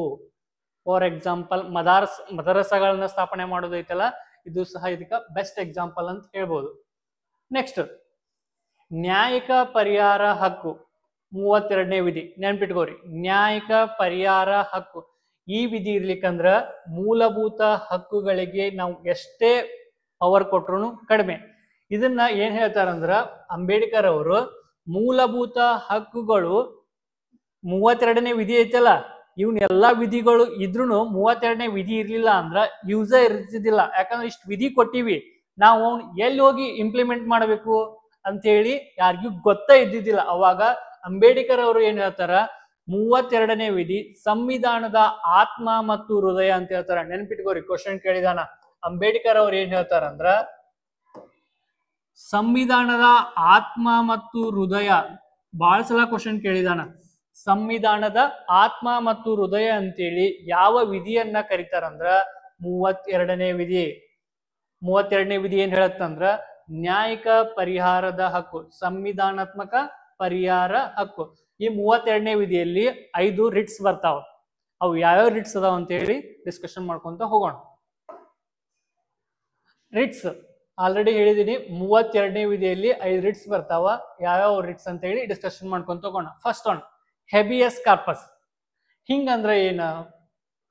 ಹೆಬಿಯಸ್ ಕಾರ್ಪಸ್ ಅಂದ್ರೆ ಏನ ಕೇಳಿ. ಬಂಧನಕ್ಕೆ ಒಳಗಾದ ವ್ಯಕ್ತಿಯನ್ನ ಬಂಧಿಸಲ್ಪಟ್ಟ 24 ಗಂಟೆಗಳ ಒಳಗಾಗಿ ಯಾವುದೇ ನ್ಯಾಯಾಧೀಶರು ಹಾಗೂ ನ್ಯಾಯಾಲಯದ ಮುಂದೆ ಹಾಜರುಪಡಿಸಬೇಕು. ಇವಾಗ ಒಬ್ಬ ವ್ಯಕ್ತಿನ ನೀವು ಅರೆಸ್ಟ್ ಮಾಡಿರ್ತಾರ ಪೊಲೀಸರು, ನೀವು 24 ಗಂಟೆ ಒಳಗಾಗಿ ಏನ್ ಮಾಡ್ಬೇಕಂದ್ರ ಒಂದು ನ್ಯಾಯಾಲಯದ ಮುಂದೆ ಅಥವಾ ನ್ಯಾಯಾಧೀಶರ ಮುಂದೆ ನಾವು ಹೋಗಿ ಒಪ್ಪಿಸಬೇಕಾದಂಥದ್ದು ಹೆಬಿಯಸ್ ಕಾರ್ಪಸ್. ನೆನ್ಪಿಟ್ಕೋರಿ, ಹೆಬಿಯಸ್ ಕಾರ್ಪಸ್ ಅಂದ್ರೆ ಏನಂತ ಹೇಳ್ತಾನ, ಬಂಧನಕ್ಕೆ ಒಳಗಾದ ವ್ಯಕ್ತಿಯನ್ನ 24 ಗಂಟೆಗಳ ಒಳಗಾಗಿ ನ್ಯಾಯಾಲಯದ ಮುಂದೆ ಅಥವಾ ನ್ಯಾಯಾಧೀಶರ ಮುಂದೆ ಹಾಜರಿಪಡಿಸುವುದನ್ನ ಏನಂತೀವಿ? ಹೆಬಿಯಸ್ ಕಾರ್ಪಸ್ ಅಂತ ಕರಿತೀವಿ. ಪ್ರೊಹಿಬಿಷನ್, ಇದು 2ನೇ ರಿಟ್. ಯಾವುದು? ಪ್ರೊಹಿಬಿಷನ್. ತಮ್ಮ ಅಧಿಕಾರ ವ್ಯಾಪ್ತಿ ಹಾಗೂ ಕಾರ್ಯವ್ಯಾಪ್ತಿಯನ್ನ ಮೀರದಂತೆ, ಅತಿಕ್ರಮಿಸದಂತೆ ಕೆಳ ನ್ಯಾಯಾಲಯಗಳಿಗೆ ಮೇಲ್ ನ್ಯಾಯಾಲಯಗಳು ಮಾಡುವ ಆದೇಶ. ಹೇಳ್ತೀನಿ ಏನಂದ್ರ, ಈಗ ಕೆಳ ನ್ಯಾಯಾಲಯಗಳು ಇರ್ತಾವ. ಇವಾಗ ಜಿಲ್ಲಾ ನ್ಯಾಯಾಲಯ ಇರ್ತೈತಿ, ಹೈಕೋರ್ಟ್ ಇರ್ತೈತಿ, ತಾಲೂಕಾ ನ್ಯಾಯಾಲಯ ಇರ್ತೈತಿ, ಡಿಸ್ಟ್ರಿಕ್ಟ್ ಮ್ಯಾಜಿಸ್ಟ್ರೇಟ್ ಇರ್ತೈತಿ. ಇವು ತಮ್ಮ ವ್ಯಾಪ್ತಿಯನ್ನ ಮೀರಿ ಈಗ ಏನ್ ಮಾಡ್ತೈತಿ ಅಂದ್ರ, ಈಗ ಮೂಡಲ್ಗಿ ವ್ಯಾಪ್ತಿ ಬಿಟ್ಟು ಬೇರೆ ವ್ಯಾಪ್ತಿಗೆ ಬರತೈತಿ ಅಂದ್ರ ನಿಮ್ಮ ಅಧಿಕಾರ ವ್ಯಾಪ್ತಿಯನ್ನ ಮೀರದಂತೆ, ಮೀರಬೇಡ್ರಿ ಅಂತೇಳಿ ಹೈ ನ್ಯಾಯಾಲಯಗಳು, ಮೇಲ್ ನ್ಯಾಯಾಲಯಗಳು ಕೆಳ ನ್ಯಾಯಾಲಯಕ್ಕೆ ಹೇಳುವಂತಹ ರಿಟ್ ಯಾವ್ದಂದ್ರ ಪ್ರೊಹಿಬಿಷನ್. ಪ್ರತಿಬಂಧಕಾಜ್ಞೆ ಅಂತ ಕರೀತಾರ ಕನ್ನಡದಾಗ. ಪ್ರೊಹಿಬಿಷನ್, ಪ್ರೊಹಿಬಿಟ್ ಮಾಡ್ತೈತಿ, ನಿಮ್ನ ರಿಸ್ಟ್ರಿಕ್ಟ್ ಮಾಡ್ತೈತಿ ಯಾರನ್ನ? ಕೆಳ ನ್ಯಾಯಾಲಯಗಳನ್ನ. Okay, next mandamus. ಮ್ಯಾಂಡಮಸ್ ತನ್ನ ಕರ್ತವ್ಯವನ್ನು ನಿರ್ವಹಿಸಲು ವಿಫಲನಾದ ಅಥವಾ ನಿರಾಕರಿಸಿದ ಸಾರ್ವಜನಿಕ ಅಧಿಕಾರಿಗೆ. ನೆನ್ಪಿಟ್ಕೋರಿ, ಯಾರಿಗೆ? ಸಾರ್ವಜನಿಕ ಅಧಿಕಾರಿಗೆ, ಖಾಸಗಿ ಅಲ್ಲ. ನೆನ್ಪಿಟ್ಕೋರಿ, ಈಗ ನಾನು ಗೌರ್ಮೆಂಟ್ ಜಾಬ್ ಹೋಲ್ಡರ್ ಅಲ್ಲ, ಪ್ರೈವೇಟ್ ಜಾಬ್ ಹೋಲ್ಡರ್. ನನ್ನ ಕೆಲಸ ನಾನು ಹೊಲ್ದಾಗ ಮಾಡ್ಲಿ ಸಕರ ಬಿಡ್ಲಿ ಅದನ್ನ ನಂಗೆ ಹೇಳಕ್ ಬರಂಗಿಲ್ಲ. ನೀನ್ ಗೌರ್ಮೆಂಟ್ ಆಫೀಸರ್ ಆಗಿದ್ರ ಅದ್ ನಿನ್ ಕರ್ತವ್ಯ ಆಗಿತ್ತಂದ್ರ ನೀನ್ ಮಾಡ್ಲೇಬೇಕು. ಅದನ್ನ ಯಾರು ಹೇಳ್ತಾರ? ಕೋರ್ಟ್ ಹೇಳತ್ತ ನೀನ್ ಮಾಡ್ಲೇಬೇಕಂತೇಳಿ. ಆದ್ರೆ ನೀನು ಖಾಸಗಿ ವ್ಯಕ್ತಿ ಆಗಿದ್ದಂದ್ರ ನಿನ್ ಕೋರ್ಟ್ ಹೇಳಕ್ ಬರಂಗಿಲ್ಲ. ಎಕ್ಸಾಮ್ದಾಗ ಕೇಳ್ತಾನ, ಮ್ಯಾಂಡಮಸ್ ಯಾರಿಗೆ ಸಂಬಂಧಪಟ್ಟಿದೆ ಅಂತ ಕೇಳಿದ್ರ ಸಾರ್ವಜನಿಕ ಅಧಿಕಾರಿಗಳಿಗೆ ಮಾತ್ರ. ಇಲ್ಲಿ ಖಾಸಗಿ ವ್ಯಕ್ತಿ ಅಂತ ಕೊಟ್ಟಿದ್ರ ಅದು ತಪ್ಪಾಗತ್ತ. ಏನು? ತನ್ನ ಕರ್ತವ್ಯವನ್ನು ನಿರ್ವಹಿಸಲು ವಿಫಲನಾದ ಅಥವಾ ನಿರಾಕರಿಸಿದ ಸಾರ್ವಜನಿಕ ವ್ಯಕ್ತಿಗೆ ಕೊಡ್ತಕ್ಕಂತಹ ರಿಟ್ ಯಾವ್ದಂದ್ರ ಯಾವುದು? ಮ್ಯಾಂಡಮಸ್. ಯಾವುದು? ಮ್ಯಾಂಡಮಸ್. ನೆಕ್ಸ್ಟ್ ಸಿರ್ಶ್ಯೋರರಿ. ಯಾವುದು? ಸಿರ್ಶ್ಯೋರರಿ. ಕೆಳ ನ್ಯಾಯಾಲಯದಿಂದ ಮೇಲ್ನ್ಯಾಯಕ್ಕೆ ಪ್ರಕರಣಗಳನ್ನು ವರ್ಗಾಯಿಸುವಂತೆ ಅಥವಾ ಸುಪ್ರೀಂ ಕೋರ್ಟ್ಗೆ ವರ್ಗಾಯಿಸುವಂತೆ ನೀಡುವ ಆಜ್ಞೆ. ಈಗ ಹೇಳ್ತೀನಿ ಕೇಳಿ. ಈಗ ಕೆಳ ನ್ಯಾಯಾಲಯಗಳು ಇರ್ತಾವ, ಅದು ಏನೋ ಸ್ಕ್ಯಾಮ್ ನಡೆದಿರುತ್ತ, ನಿಮ್ಗ ಬಗೆಹರಿಸಕ್ ಆಗತ್ತಿಲ್ಲ ಅಂದ್ರ, ಅದ್ರ ಪಕ್ಷಪಾತ ಆಗತ್ತಿತ್ತಂದ್ರ ಸುಪ್ರೀಂ ಕೋರ್ಟ್ ಹೇಳುತ್ತ ಆ ವರ್ಗಾವಣೆಯನ್ನ, ನೀವು ಎಲ್ಲಾ ಡಾಕ್ಯುಮೆಂಟ್ಸ್ ಅನ್ನ ಮೇಲ್ನ್ಯಾಯಕ್ಕೆ ಟ್ರಾನ್ಸ್ಫರ್ ಮಾಡ್ರಿ ಅಂತ ಹೇಳೋದು ಯಾವುದು? ಸಿರ್ಶ್ಯೋರರಿ. ಏನ್ ಮಾಡುತ್ತ? ಡಾಕ್ಯುಮೆಂಟ್ಸ್ ನೆಲ್ಲ ಮೇಲ್ಗಡೆ ಸರಿಸ್ಕೊಡುತ್ತ. ನೆನ್ಪಿಟ್ಕೋರಿ, ಸಿರ್ಶ್ಯೋರರಿ ಅಂದ್ರ ಕೆಳ ನ್ಯಾಯಾಲಯಗಳು ಮೇಲ್ ನ್ಯಾಯಾಲಯಗಳಿಗೆ ಡಾಕ್ಯುಮೆಂಟ್ಸ್ ಅನ್ನ ಸರಿಸಿ ಮೇಲ್ಗಡೆ ಕೊಡೋದು. Okay, next ಕೋವಾರೆಂಟು. ಕೋವಾರೆಂಟು ಒಬ್ಬ ಅನರ್ಹ ವ್ಯಕ್ತಿಯು ಒಂದು ಸಾರ್ವಜನಿಕ ಹುದ್ದೆಯನ್ನ ಕಾನೂನು ಬಾಹಿರವಾಗಿ ಆಕ್ರಮಿಸಿಕೊಂಡಿದ್ದರೆ. ನೆನಪಿರ್ಲಿ, ಕಾನೂನು ಬಾಹಿರವಾಗಿ. ಹೆಂಗ? ಕಾನೂನು ಬಾಹಿರವಾಗಿ. ಇವಾಗ ನಿಮ್ಗ ಏನೋ ಒಂದು ಕ್ವಾಲಿಫಿಕೇಶನ್ ಇಲ್ಲ, ಏನೋ ನೀವು ಫೇಕ್ ಡಾಕ್ಯುಮೆಂಟ್ಸ್ ಕೊಟ್ಟು ಏನ್ ಮಾಡ್ತೀರಿ, ಯಾವ್ದೋ ಒಂದು ಜಾಬಿಗೆ ಸೇರ್ಕೋತೀರಿ. ಅವಾಗ ಕೋರ್ಟ್ ಇಂದ ಆರ್ಡರ್ ಬರುತ್ತೆ, ನಿಮ್ ಡಾಕ್ಯುಮೆಂಟ್ ಸರಿ ಇಲ್ಲ, ನೀವು ಫೇಕ್ ಡಾಕ್ಯುಮೆಂಟ್ಸ್ ಕೊಟ್ಟಿದ್ದೀರಿ, ನೀವು ರಿಸೈನ್ ಮಾಡಿ ಹೋಗಂತೇಳಿ ಕೋರ್ಟ್ ಇಂದ ಆರ್ಡರ್ ಬರುತ್ತೆ. ಅವಾಗ ಕೊಡುವಂತಹ ಆಜ್ಞೆ ಯಾವ್ದಂದ್ರ ಕೋವಾರೆಂಟೋ. ನೆನ್ಪಿಟ್ಕೋರಿ, ಕೇಳ್ತಾನ. ಹೆಬಿಯಸ್ ಕಾರ್ಪಸ್ ಕೇಳಿದಾನ, ಪ್ರೊಹಿಬಿಷನ್ ಕೇಳಿದಾನ, ಮ್ಯಾಂಡಮಸ್ ಕೇಳಿದಾನ, ಸಿರ್ಶ್ಯೋರನ್ ಕೇಳಿದಾನ, ಕೋವಾರೆಂಟೋ ಕೇಳಿದಾನ. ನಿಮ್ಗ ಎಕ್ಸಾಮ್ದಾಗ ಹೆಂಗ್ ಕೇಳ್ತಾರಂದ್ರ, ಹೆಬಿಯಸ್ ಕಾರ್ಪಸ್ ಕೊಟ್ಟು to have attend the body, 24 ಗಂಟೆಯಲ್ಲಿ ವ್ಯಕ್ತಿಯನ್ನ ಹಾಜರಿಪಡಿಸುವುದು ಅಂತೇಳಿ to have attend the body ಅಂತೇಳಿ ಇಂಗ್ಲಿಷ್ ತಾಗೂ ಕೇಳ್ತಾನ. ಯಾವುದು? Habeas corpus. ಪ್ರೊಹಿಬಿಷನ್ ಮತ್ತೆ ಹೇಳಿ ಇಲ್ಲಿ ಮ್ಯಾಂಡಮಸ್ ಅಲ್ಲಿ ಏನ್ ಕೇಳ್ತಾನ, ಸಾರ್ವಜನಿಕ ಅಧಿಕಾರಿ ಅಂದಲ್ಲಿ ಖಾಸಗಿ ಅಧಿಕಾರಿ ಕೊಟ್ಟು ಕೇಳ್ತಾನ. ನೆಕ್ಸ್ಟ್ ಕೋ ವಾರೆಂಟೋ, ಒಬ್ಬ ಅನರ್ಹ ವ್ಯಕ್ತಿ ತನ್ನ ಹುದ್ದೆಯನ್ನ ಕಾನೂನು ಬಾಹಿರವಾಗಿ ಆಕ್ರಮಿಸಿಕೊಂಡಿದ್ರ ಅದನ್ನ ತೆರವುಗೊಳಿಸಲು ಕೋರ್ಟ್ ಒಂದು ಆಜ್ಞೆ ಪಾಸ್ ಮಾಡುತ್ತ. ಆ ಆಜ್ಞೆ ಯಾವ್ದಂದ್ರ ಕೋ ವಾರೆಂಟೋ. ಓಕೆ, ನೆಕ್ಸ್ಟ್ ಮೂಲಭೂತ ಹಕ್ಕುಗಳಲ್ಲಿ ನಾವು ಏನೇನ್ ಡಿಸ್ಕಷನ್ ಮಾಡಿದೀವಿ ಅಂದ್ರ, ಮೂಲಭೂತ ಹಕ್ಕುಗಳು 12ರಿಂದ 35ನೇ ವಿಧಿವರೆಗೆ. ನೆಕ್ಸ್ಟ್ ಮೂಲಭೂತ ಹಕ್ಕುಗಳು ಎಲ್ಲಿಂದ ತಗೊಂಡಿವಿ, ಮೂಲಭೂತ ಹಕ್ಕುಗಳು ಫಸ್ಟ್ ಉಲ್ಲೇಖ ಎಲ್ಲಿತ್ತು, ಮ್ಯಾಗ್ನಾ ಕಾರ್ಟಾ ಅಂದ್ರೆ ಏನು, ಸಮಾನತೆ ಹಕ್ಕು ಅಂದ್ರೆ ಏನ, ಸ್ವತಂತ್ರದ ಹಕ್ಕು ಅಂದ್ರೆ ಏನ, ಶೋಷಣೆ ವಿರುದ್ಧದ ಹಕ್ಕು ಅಂದ್ರೆ ಏನ, ಶೋಷಣೆ ವಿರುದ್ಧದ ಹಕ್ಕಿನಲ್ಲಿ ಏನೇನು ಯಾವ ರೀತಿ ಕಂಡು ಬರ್ತಾವ, ಧಾರ್ಮಿಕ ಸ್ವತಂತ್ರದ ಹಕ್ಕು ಅಂದ್ರೆ ಏನ, ಹೆಬಿಯಸ್ ಕಾರ್ಪಸ್ ಅಂದ್ರೆ ಏನ, ಶಿರ್ಷಿಯೋರರಿ ಅಂದ್ರೆ ಏನ, ಮ್ಯಾಂಡಮಸ್ ಅಂದ್ರೆ ಏನ, ರಿಟ್ಸ್ ಅಂದ್ರೆ ಏನ. ಈ ಮೂರನೇ ಭಾಗ very very important, exam point of view ಮತ್ತೆ ಲೈಫ್ ಪಾಯಿಂಟ್ ಆಫ್ ವ್ಯೂ ಎರಡು ವೆರಿ ವೆರಿ ಇಂಪಾರ್ಟೆಂಟ್. ಓಕೆ, ಎಲ್ಲರಿಗೂ ಅಂಡರ್ಸ್ಟ್ಯಾಂಡ್ ಆಗಿದೆ ಅಂತ ತಿಳ್ಕೊತೀನಿ. ಈಗ 4ನೇ ಭಾಗಕ್ಕೆ ಹೋಗೋಣ. ಭಾಗ 4, ಸಂವಿಧಾನದಾಗ ನಾ ಹೇಳಿದೆ ಆಲ್ರೆಡಿ 25 ಭಾಗಗಳು ಹಾಗೂ 470 ವಿಧಿಗಳು, 12 ಅನುಸೂಚಿಗಳು ಕಂಡು ಬರ್ತಾವ ಅಂತ ಹೇಳಿ ಆಲ್ರೆಡಿ ನಾವು ಪ್ರಿಯಾಂಬಲ್ ನಿಂದ ಹಿಡಿದು ಭಾಗ 1, ಭಾಗ 2, ಭಾಗ 3 ಆಲ್ರೆಡಿ ಈಗಲೇ ಡಿಸ್ಕಷನ್ ಮಾಡಿದೀವಿ. ಭಾಗ 3 ಡಿಸ್ಕಷನ್ ಮಾಡಿದ್ವಿ. ನೆಕ್ಸ್ಟ್ ಇವಾಗ ಭಾಗ 4. ಭಾಗ 4 ಏನ್ ಹೇಳುತ್ತಂದ್ರ, ರಾಜ್ಯ ನೀತಿ ನಿರ್ದೇಶಕ ತತ್ವಗಳು, ಇಂಗ್ಲಿಷ್ದಾಗ DPSP, directive principle of state policy. Directive principle of state policy ಯಾವ್ದ್ರಲ್ಲಿ ಕಂಡು ಬರುತ್ತಂದ್ರ ಭಾಗ 4ರಲ್ಲಿ ಕಂಡು ಬರುತ್ತೆ. ಎಷ್ಟನೆಯಿಂದ ಎಷ್ಟನೇ ವಿಧಿ ಅಂದ್ರ 36ರಿಂದ 51ನೇ ವಿಧಿವರೆಗೆ ನಮ್ಮ ಸಂವಿಧಾನದ 4ನೇ ಭಾಗದಲ್ಲಿ DPSP, directive principle of state ಪಾಲಿಸಿಯಲ್ಲಿ ಕಂಡು ಬರ್ತದೆ. ಇದರ ಉದ್ದೇಶ ಏನಂದ್ರ, ನೆನ್ಪಿಟ್ಕೋರಿ, ಕೇಳ್ತಾನ ಎಕ್ಸಾಮ್ದಾಗ ಕೇಳಿದಾನ. ರಾಜ್ಯ ನೀತಿ ನಿರ್ದೇಶಕ ತತ್ವಗಳ ಉದ್ದೇಶ ಏನಂದ್ರ, ಸಾಮಾಜಿಕ ಮತ್ತು ಆರ್ಥಿಕ ನ್ಯಾಯದ ಮೂಲಕ ಜನತಂತ್ರವನ್ನ ಅಭಿವೃದ್ಧಿ ಮಾಡೋದು. ಸಿಂಪಲ್ ಆಗಿ ಹೇಳ್ತೀನಿ ಕೇಳಿ, ಜನರ ಕಲ್ಯಾಣ, ನಮ್ಮ ಜನತೆಯ ಕಲ್ಯಾಣವನ್ನ ಈ ರಾಜ್ಯ ನೀತಿ ನಿರ್ದೇಶಕ ತತ್ವಗಳಲ್ಲಿ ಕಂಡು ಬರುತ್ತ. ಸೊ ಏನಂದ್ರ, ಒಂದಿಷ್ಟು ಜನ ಏನ್ ಹೇಳ್ತಾರಂದ್ರ, ಭೂಮಿಯ ಮೇಲಿನ ಸ್ವರ್ಗ ಯಾವ್ದು ಅಂತ ಇದೆ ಅಂದ್ರ, ನಮ್ಮ ರಾಜನೀತಿ ನಿರ್ದೇಶಕ ತತ್ವಗಳನ್ನ ನಮ್ಮ ಸಂವಿಧಾನದಲ್ಲಿ ಯಥಾವತ್ತಾಗಿ ಪಾಲಿಸಿಕೊಂಡ್ರ ಭೂಮಿಯ ಮೇಲಿನ ಸ್ವರ್ಗ ನಮ್ಮ ಸಂವಿಧಾನದಲ್ಲಿ ಕಾಣಬಹುದು ಅಂತೇಳಿ ಸ್ವಲ್ಪ ಜನ ಅಪೇಕ್ಷೆಯನ್ನ ಪಟ್ಟಿದ್ದಾರೆ.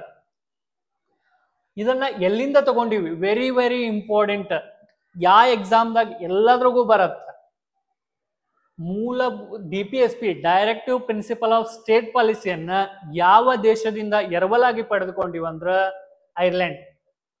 ಯಾವುದು? ಐರ್ಲೆಂಡ್ ದೇಶದಿಂದ DPSP, directive principle of state ಪಾಲಿಸಿಯನ್ನ ನಾವು ತಗೊಂಡಿವಿ. ನೆಕ್ಸ್ಟ್ ನಾ ಆಲ್ರೆಡಿ ಹೇಳಿದ್ದೆ, 36ರಿಂದ 51ನೇ ವಿಧಿವರೆಗೆ ರಾಜ್ಯ ನೀತಿ ನಿರ್ದೇಶಕ ತತ್ವಗಳು ಕಂಡು ಬರ್ತಾವ ಅಂತೇಳಿ ನಾನು ನಿಮಗೆ ಏನ್ ಇಂಪಾರ್ಟೆನ್ಸ್ ಇದಾವಲ್ಲ, ಎಕ್ಸಾಮ್ ಏನ್ ಕೇಳಿದಾರಲ್ಲ, ಏನ್ ಕೇಳ್ತಾರಲ್ಲ, ಅದ್ರ ಬೇಸಿಸ್ ಮೇಲೆ ಎಲ್ಲವನ್ನ ನಾನು ಇಲ್ಲಿ ತಗೊಂಡು ಬಂದಿದ್ದೀನಿ. 40ನೇ ವಿಧಿ ಏನ್ ಹೇಳುತ್ತ, ಸಂವಿಧಾನದಲ್ಲಿ 40ನೇ ವಿಧಿ ಏನ್ ಹೇಳುತ್ತ ಅಂದ್ರ, ಗ್ರಾಮ ಪಂಚಾಯತ್ ವ್ಯವಸ್ಥೆ. ನಮ್ಮ ಸಂವಿಧಾನದಾಗ ಮೊದಲ ಗ್ರಾಮ ಪಂಚಾಯತ್ ವ್ಯವಸ್ಥೆ ಯಾವ ವಿಧಿಯಲ್ಲಿ ಕಂಡು ಬರುತ್ತಂದ್ರ 40ನೇ ವಿಧಿಯಲ್ಲಿ ಕಂಡು ಬರುತ್ತ. ನಮ್ಮ ದೇಶದಲ್ಲಿ ಗ್ರಾಮ ಪಂಚಾಯತ್, ತಾಲೂಕು ಪಂಚಾಯತ್, ಜಿಲ್ಲಾ ಪಂಚಾಯತ್ 3 ವಿಧದ ಪಂಚಾಯತಿಗಳು ಕಂಡು ಬರ್ತಾವ. ನೆನ್ಪಿಟ್ಕೋರಿ, ನಾನು ಪಂಚಾಯತ್ ಕ್ಲಾಸ್ ಮಾಡ್ಬೇಕಾದ್ರ ಮಾಡ್ತೀನಿ. ಪಂಚಾಯತ್ ಪಿತಾಮಹ ಯಾರನ್ನ ಕರೀತಾರ, 3 ರೀತಿಯ ಪಂಚಾಯತ್ ವ್ಯವಸ್ಥೆಗಳನ್ನ ಯಾರು ತಗೊಂಡ್ ಬಂದ್ರು, 2 ರೀತಿಯ ಪಂಚಾಯತ್ ವ್ಯವಸ್ಥೆಗಳನ್ನ ಯಾರು ತಗೊಂಡ್ ಬಂದ್ರು, LM ಸಿಂಘ್ವಿ ಸಮಿತಿ ಏನ್ ಹೇಳುತ್ತ, ಬಲವಂತರಾಯ್ ಮೆಹ್ತಾ ಸಮಿತಿ ಏನ್ ಹೇಳುತ್ತ. ಎಕ್ಸಾಮ್ದಾಗ ವೆರಿ ವೆರಿ ಇಂಪಾರ್ಟೆಂಟ್ ಕೇಳಿದಾನ. 3 ರೀತಿಯ ಪಂಚಾಯತ್ ವ್ಯವಸ್ಥೆಗಳನ್ನ ತಗೊಂಡು ಬಂದ ಕಮಿಟಿ ಯಾವ್ದಂತ ಕೇಳಿದಾನ. ನಾನು ಪಂಚಾಯತ್ ವ್ಯವಸ್ಥೆ ಮಾಡ್ಬೇಕಾದ್ರ ಎಲ್ಲ ಇನ್ ಡೀಟೇಲ್ ಆಗಿ ಹೇಳ್ತೀನಿ. 44ನೇ ವಿಧಿ, ಎಲ್ಲರಿಗೂ ಒಂದೇ ಸಮಾನ ನಾಗರಿಕ ಸಂಹಿತೆ. ವೆರಿ ವೆರಿ ಇಂಪಾರ್ಟೆಂಟ್, ಇದು ಕರೆಂಟ್ ಅಫೇರ್ಸ್. ಇವಾಗ UCC, ಯೂನಿಫಾರ್ಮ್ ಸಿವಿಲ್ ಕೋಡ್. ಏನ್ ಕ್ವಶನ್ ಕೇಳಿದಾನಂದ್ರ, UCC ಜಾರಿಗೆ ತಂದ ಮೊದಲ ಸ್ವತಂತ್ರ ಭಾರತದ ರಾಜ್ಯ ಯಾವುದು ಅಂತೇಳಿ ಮೊನ್ನೆ ಕ್ವಶನ್ ಕೇಳಿದಾನೆ. SSC MTS ನಲ್ಲಿ ಕೇಳಿದಾನೆ. ಯೂನಿಫಾರ್ಮ್ ಸಿವಿಲ್ ಕೋಡ್, ನಾಗರಿಕ ಸಂಹಿತೆಯನ್ನ ತಂದ ಮೊದಲ ರಾಜ್ಯ ಯಾವುದು ಅಂತ ಕೇಳಿದಾನ. ಯಾವುದು? ಉತ್ತರಾಖಂಡ್. ಕ್ವಶನ್ ಕ್ವಶನ್ ಓದ್ಬೇಕಾದ್ರೆ ಸ್ವಲ್ಪ ಚಂದಂಗ್ ಓದ್ಕೋರಿ. ಹೆಂಗಂದ್ರ, ಮೊದಲ ಜಾರಿಗೆ ತಂದ ರಾಜ್ಯ, UCC ಜಾರಿಗೆ ತಂದ ರಾಜ್ಯ ಯಾವುದು ಅಂದ್ರ ಗೋವಾ. ಯಾವುದು? ಗೋವಾ. ನೆಕ್ಸ್ಟ್ ಸ್ವತಂತ್ರ ನಂತರದಲ್ಲಿ, ಸ್ವತಂತ್ರ ಬಂದ ಮೇಲೆ UCC ಜಾರಿಗೆ ತಂದ ಮೊದಲ ರಾಜ್ಯ ಯಾವ್ದಂದ್ರೆ ಉತ್ತರಾಖಂಡ್, ನೆನ್ಪಿಟ್ಕೋರಿ. ಇವಾಗ ಗುಜರಾತ್ ರಾಜ್ಯದಲ್ಲೂ ಸಹ UCC ಅನ್ನ ಜಾರಿಗೆ ತರಾಕ ಟ್ರೈ ಮಾಡ್ತಿದಾರ. ಇನ್ನೂ ಅದು ರಚನೆ ಹಂತದಲ್ಲಿ ಐತಿ, ಇನ್ನೂ ಅದ್ರ ಪಾಸ್ ಆಗಿಲ್ಲ. ಬಟ್ UK ಅಲ್ಲಿ ಏನದ, ಉತ್ತರಾಖಂಡ್ ನಲ್ಲಿ ಏನದ, ಸಂವಿಧಾನ UCC ಅನ್ನ ಆಲ್ರೆಡಿ ಜಾರಿಗೆ ತಂದಿದಾರ. ಓಕೆ, ಇದನ್ನ ನೆನ್ಪಿಟ್ಕೊಳ್ಳಿ. UCC ಯಾವ ವಿಧಿಯಲ್ಲಿ ಕಂಡು ಬರುತ್ತಾ ನಿಮ್ಗೆ ಕರೆಕ್ಟ್ ಒಂದು ನೆನ್ಪಿಟ್ಕೊಳಕ್ ಹೇಳಿ. ಯೂನಿಫಾರ್ಮ್ ಸಿವಿಲ್ ಕೋಡ್ ಅಂದ್ರ ಒಂದೇ, ಎಲ್ಲರಿಗೂ ಒಂದೇ ಸಮಾನ ನಾಗರಿಕ ಸಂಹಿತೆ ಅಂದಾರ. ಇಲ್ಲೇನು 4 ಅದ 4 ಅದ, ಎರಡು ಸೇಮ್ ಅದ, ಎರಡು ಒಂದೇ ಅದ, ಹಿಂಗ್ ನೆನ್ಪಿಟ್ಕೊಳ್ಳಿ. ಓಕೆ, ನೆಕ್ಸ್ಟ್ 45ನೇ ವಿಧಿ. 6 ರಿಂದ 14 ವರ್ಷದ ಒಳಗಿನ ಮಕ್ಕಳಿಗೆ ಕಡ್ಡಾಯ ಮತ್ತು ಉಚಿತ ಶಿಕ್ಷಣ. 6 ರಿಂದ 14 ವರ್ಷದ ಒಳಗಿನ ಮಕ್ಕಳಿಗೆ ಉಚಿತ ಮತ್ತು ಕಡ್ಡಾಯ ಶಿಕ್ಷಣ. ನಾನು ಹೇಳಿದೆ 21A ವಿಧಿಯಲ್ಲಿ 86ನೇ ತಿದ್ದುಪಡಿಯ ಮೂಲಕ 2002ರಲ್ಲಿ ಮೂಲಭೂತ ಹಕ್ಕುಗಳನ್ನಾಗಿ ತೆಗೆದುಕೊಂಡಾರ ಅಂತ ಹೇಳಿ. ಮೊದಲು ಅದು ಎಲ್ಲಿ ಕಂಡು ಬರ್ತಿತ್ತಂದ್ರ 45ನೇ ವಿಧಿಯೊಳಗ ಕೇಳಿದಾನ. ಮೊದಲು 21A ವಿಧಿ ಯಾವ ವಿಧಿಯಲ್ಲಿ ಕಂಡು ಬರ್ತಿತ್ತಂದ್ರ 45ನೇ ವಿಧಿಯಲ್ಲಿ ಕಂಡು ಬರ್ತೈತಿ. ಇವು ಮೂಲ ನ್ಯಾಯ ರಕ್ಷಿತವಾದವು ಅಲ್ಲ, directive principle of state policy, ರಾಜ್ಯ ನಿರ್ದೇಶಕ ತತ್ವಗಳು.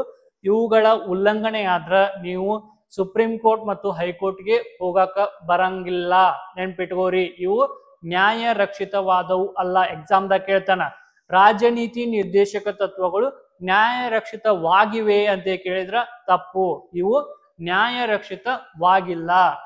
ಓಕೆ, ನೆಕ್ಸ್ಟ್ ಆರ್ಟಿಕಲ್ 48 ವಿಧಿ 48 ಏನ್ ಹೇಳತ್ತಂದ್ರ ಕೃಷಿ ಮತ್ತು ಪಶು ಸಂವರ್ಧನೆ.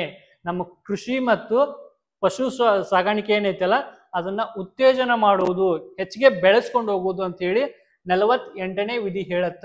ನೆಕ್ಸ್ಟ್ ಆರ್ಟಿಕಲ್ 48A ವಿಧಿ 48A. ಒಂದ್ ನೆನಪಿಟ್ಕೋರಿ, 48A ಬರ್ಲಿ, 21A ಬರ್ಲಿ, 32A ಬರ್ಲಿ, ಹಿಂಗ್ ಬಂದ್ರ ಇದು ಮೂಲ ಸಂವಿಧಾನದಲ್ಲಿ ಇಲ್ಲ. ಇದನ್ನ ತಿದ್ದುಪಡಿ ಮಾಡುವ ಮುಖಾಂತರ ನಮ್ಮ ಸಂವಿಧಾನಕ್ಕೆ ತಗೊಂಡ್ ಬಂದಿದಾರ ಅಂತ ಹೇಳಿ ನೆನ್ಪಿಟ್ಕೋರಿ. ಇದೇನ್ ಹೇಳತ್ತಂದ್ರ ಪರಿಸರ ಮತ್ತು ಕಾಡುಗಳ ರಕ್ಷಣೆ. ರಾಜನೀತಿ ನಿರ್ದೇಶಕ ತತ್ವಗಳಲ್ಲಿ 48A ವಿಧಿ ಏನ್ ಹೇಳತ್ತಂದ್ರ ಪರಿಸರ ಮತ್ತು ಕಾಡುಗಳ ರಕ್ಷಣೆಯ ಬಗ್ಗೆ ಹೇಳತ್ತ. ನೆಕ್ಸ್ಟ್ ಆರ್ಟಿಕಲ್ 49 ಐತಿಹಾಸಿಕ ಸ್ಮಾರಕಗಳ ರಕ್ಷಣೆ. ಇವಾಗ ನಮ್ಮ ಬದಾಮಿ, ಐಹೊಳೆ, ಪಟ್ಟದಕಲ್ಲು ಇದಾವಲ್ಲ, ಅವುಗಳನ್ನ ರಕ್ಷಣೆ ಮಾಡುವುದು ಸಹ ನಮ್ದು ಒಂದು ರಾಜ್ಯ ನೀತಿಯ ನಿರ್ದೇಶಕ ತತ್ವಗಳಲ್ಲಿ ಉಲ್ಲೇಖವಿದೆ. Next article 50. ಆರ್ಟಿಕಲ್ 50 ನ್ಯಾಯಾಂಗ ಮತ್ತು ಕಾರ್ಯನಿರ್ವಹಣಾ ವಿಭಾಗದಿಂದ ವಿಭಜನೆ ಮಾಡುವುದು. ವೆರಿ ಸಿಂಪಲ್ ಆಗಿದೆ, ಹೇಳ್ತೀನಿ ನೋಡ್ರಿ. ಮೊದಲು ನಮ್ದು ಸಂವಿಧಾನ ರಚನೆ ಆಗೋಕ್ಕಿಂತ ಮೊದಲು ನ್ಯಾಯಾಂಗ, ಕಾರ್ಯಾಂಗ, ಶಾಸಕಾಂಗ 3 ಸೇರೆ ಇದ್ವು. ಅದನ್ನ 50ನೇ ವಿಧಿಯಲ್ಲಿ ಏನ್ ಮಾಡ್ತಾರ ಅಂದ್ರ ನ್ಯಾಯಾಂಗದಿಂದ ಕಾರ್ಯಾಂಗವನ್ನ ಬೇರ್ಪಡೆ ಮಾಡ್ತಾರ. ನ್ಯಾಯಾಂಗದಿಂದ ಕಾರ್ಯಾಂಗವನ್ನ ಬೇರ್ಪಡೆ ಮಾಡುವುದಂದ್ರ, ಕಾರ್ಯಾಂಗ ಅಂದ್ರ ನಮ್ದು ವಿಧಾನಸಭೆ, ಲೋಕಸಭೆ. ಯಾವುದು? ಲೋಕಸಭೆ ಕೆಲಸ ಮಾಡುವುದು. ಕಾರ್ಯಾಂಗ ಅಂದ್ರ ನಮ್ಮ ದೇಶಕ್ಕ ಏನೇನ್ ಕೆಲಸ ಮಾಡ್ಬೇಕಲ್ಲ, ನಮ್ಮ ದೇಶದ ಮೇಲೆ ಏನೇನ್ ಇಂಪ್ಲಿಮೆಂಟ್ ಮಾಡ್ಬೇಕಲ್ಲ, ಅದ್ ಯಾವ್ದು? ಕಾರ್ಯಾಂಗ. ಇದನ್ನ ಮಾಡೋದು ಯಾವ್ದಂದ್ರ ಲೋಕಸಭೆ. ಮೊದಲ್ ಹೆಂಗಿತ್ತಂದ್ರ ನ್ಯಾಯಾಂಗ, ಕಾರ್ಯಾಂಗ 2 ಸೇರೆ ಇದ್ವು. ಇವಾಗ ನ್ಯಾಯಾಂಗ ಅಂದ್ರೆ ಯಾವ್ದು? Supreme court. ನ್ಯಾಯಾಂಗ ಅಂದ್ರೆ ಯಾವ್ದು? Supreme court. ಇವೆರಡು ಕೂಡ ಇದ್ವು. ಲೋಕಸಭೆ ಮತ್ತ ನ್ಯಾಯಾಂಗ 2 ಸೇರೆ ಇದ್ವು. 50ನೇ ವಿಧಿ ಮೂಲಕ ನ್ಯಾಯಾಂಗ ಮತ್ತು ಕಾರ್ಯಾಂಗವನ್ನ ಬೇರ್ಪಡೆ ಮಾಡ್ತಾರ. Next article 51. ಆರ್ಟಿಕಲ್ 51 ಏನ್ ಹೇಳತ್ತಂದ್ರ ಜಾಗತಿಕ ಶಾಂತಿ, ಜಾಗತಿಕ ಶಾಂತಿಯ ವಿಕಸನೆ. ಜಾಗತಿಕ ಶಾಂತಿಯ ವಿಕಸನೆಯನ್ನ 51ನೇ ವಿಧಿಯಲ್ಲಿ ಕಂಡುಬರುತ್ತ. ನೆಕ್ಸ್ಟ್ ಓಕೆ, ನಾವು ಇವಾಗ ಮೂಲಭೂತ ಹಕ್ಕುಗಳ ಬಗ್ಗೆ ಡಿಸ್ಕಷನ್ ಮಾಡಿದ್ವಿ, ರಾಜ್ಯ ನೀತಿ ನಿರ್ದೇಶಕ ತತ್ವಗಳ ಬಗ್ಗೆ ಡಿಸ್ಕಷನ್ ಮಾಡಿದ್ವಿ. ನೆಕ್ಸ್ಟ್ ಈಗ ಭಾಗ 4A. ಭಾಗ 4A ಇದು ಏನ್ ಹೇಳತ್ತಂದ್ರ ಮೂಲಭೂತ ಕರ್ತವ್ಯಗಳ ಬಗ್ಗೆ ಹೇಳುತ್ತ. ಮೂಲಭೂತ ಕರ್ತವ್ಯಗಳ ಬಗ್ಗೆ ಹೇಳುತ್ತೆ. ನಮಗೇನೋ ಹಕ್ಕು ಅದಾವ, ರೈಟ್ಸ್ ಅದಾವ, ನಾವು ಏನೇ ನಮ್ಗೆ ಹಕ್ಕುಗಳಿಗೆ ತೊಂದರೆ ಆದ್ರೆ ನಾವು ಸುಪ್ರೀಂ ಕೋರ್ಟ್ ಮೂಲಕ ಹೋಗಿ ಅವನ್ನ ಬಗೆಹರಿಸ್ಕೋಬಹುದು ಅಂತೇಳಿ ನಾನು ಆಲ್ರೆಡಿ ಹೇಳಿದೆ. ನಿಮ್ಗೆ ಹಕ್ಕು ಕಷ್ಟ ಅದು, ಆದ್ರೆ ನೀವು ಕೆಲಸ ಮಾಡಕ್ ಏನ್ ಆಗಲ್ಲೇನು? ಅದ ನೀವು ನಿಮ್ ಹಕ್ ಹೆಂಗದಾವಲ್ಲ ಹಂಗ ನಿಮ್ ವರ್ಕು ಅದಾವ, ನಿಮ್ಮ ಕರ್ತವ್ಯಗಳು ಅದಾವ ಯಾವ್ದ್ರಲ್ಲಿ, ನಮ್ಮ ಸಂವಿಧಾನದಲ್ಲಿ. ಓಕೆ, ಮೂಲಭೂತ ಕರ್ತವ್ಯಗಳು. ಈ ಕರ್ತವ್ಯಗಳಂದ್ರ ನಮ್ ಕೆಲ್ಸ ಇವು, ಹಕ್ಕುಗಳಂದ್ರ ನಮ್ ರೈಟ್ಸ್ ಅವು, ನೀವು ಅದು ತಗೊಳ್ಬೇಕಾದದ್ದು ನಿಮ್ ಹಕ್. ಅದು ಕರ್ತವ್ಯ ಅಂದ್ರ ನಮ್ಮ ಸಂವಿಧಾನದಾಗ ನಿಮ್ಗೆ ಸ್ವಲ್ಪ ಕೆಲ್ಸನೂ ಅದ. ಯಾವ್ಯಾವ ಅಂದ್ರ ಫಸ್ಟ್ 51A ವಿಧಿಯಲ್ಲಿ 11 ಮೂಲಭೂತ ಕರ್ತವ್ಯಗಳಿದಾವ. ಎಷ್ಟಿದಾವ? 11 ಮೂಲಭೂತ ಕರ್ತವ್ಯಗಳಿದಾವ. ನೆನ್ಪಿಟ್ಕೋರಿ, ನಮ್ಮ ಸಂವಿಧಾನದಾಗ ಮೂಲಭೂತ ಕರ್ತವ್ಯಗಳು ಎಷ್ಟಿದಾವ ಅಂದ್ರ 11 ಇದಾವ. ಎಷ್ಟನೇ ವಿಧಿಯಲ್ಲಿ? 51A. 51A B C D up to ಅಲ್ಲಿ 11ನೇ ವಿಧಿಗಳವರೆಗೂ ಕಂಡುಬರುತ್ತೆ. ಮೂಲಭೂತ ಕರ್ತವ್ಯಗಳನ್ನ ಯಾವ ದೇಶದಿಂದ ಎರವಲು ಪಡೆದುಕೊಂಡಿವಿ ಅಂತ ಕೇಳಿದ್ರ ರಷ್ಯಾ ದೇಶದಿಂದ ಎರವಲು ಪಡ್ಕೊಂಡಿದ್ವಿ. ಎಕ್ಸಾಮ್ದಾಗ ಕೇಳಿದಾನ. ಮೂಲಭೂತ ಹಕ್ಕುಗಳನ್ನ ಎಲ್ಲಿಂದ ತಗೊಂಡಿವಿ ಅಂದ್ರ USA ಸಂವಿಧಾನದಿಂದ. ರಾಜನೀತಿ ನಿರ್ದೇಶಕ ತತ್ವಗಳನ್ನೆಲ್ಲ ತಗೊಂಡಿವಂದ್ರ ಐರ್ಲೆಂಡ್ ಸಂವಿಧಾನದಿಂದ. ಮೂಲಭೂತ ಕರ್ತವ್ಯಗಳನ್ನ ಎಲ್ಲಿಂದ ತಗೊಂಡಿವಂದ್ರ ರಷ್ಯಾದಿಂದ. ನೆನ್ಪಿಟ್ಕೋರಿ, ಕ್ವಶನ್ ಕೇಳಿದಾನ. ಓಕೆ, ಇವನ್ನ ನಾ ಆಲ್ರೆಡಿ ಹೇಳಿದ್ದೆ, ಎ ಅಂತೂ ಬಂದ್ರ ಅವು ಆಲ್ರೆಡಿ ಸಂವಿಧಾನದಾಗ ಇರಂಗಿಲ್ಲ, ಅವನ್ನ ಸಂವಿಧಾನ ತಿದ್ದುಪಡಿ ಮುಖಾಂತರ ನಾವು ತೆಗೆದುಕೊಂಡಿವಿ ಅಂತ ಹೇಳಿ. ಆಲ್ರೆಡಿ 51A 4A ಭಾಗದಲ್ಲಿ 51A ಭಾಗ ಕಂಡು ಬರುತ್ತ. 1976ರಲ್ಲಿ 42ನೇ ತಿದ್ದುಪಡಿಯ ಮೂಲಕ ಇಂದಿರಾ ಗಾಂಧಿ ಪ್ರೈಮ್ ಮಿನಿಸ್ಟರ್ ಇದ್ದಾಗ, ಯಾರು?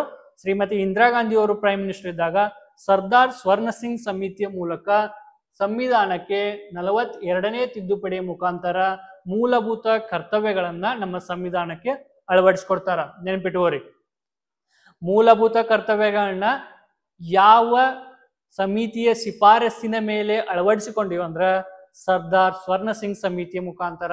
ಅವಾಗ ಪ್ರೈಮ್ ಮಿನಿಸ್ಟರ್ ಯಾರಿದ್ರು ಅಂದ್ರ ಶ್ರೀಮತಿ ಇಂದಿರಾ ಗಾಂಧಿ ಅವರಿದ್ರು.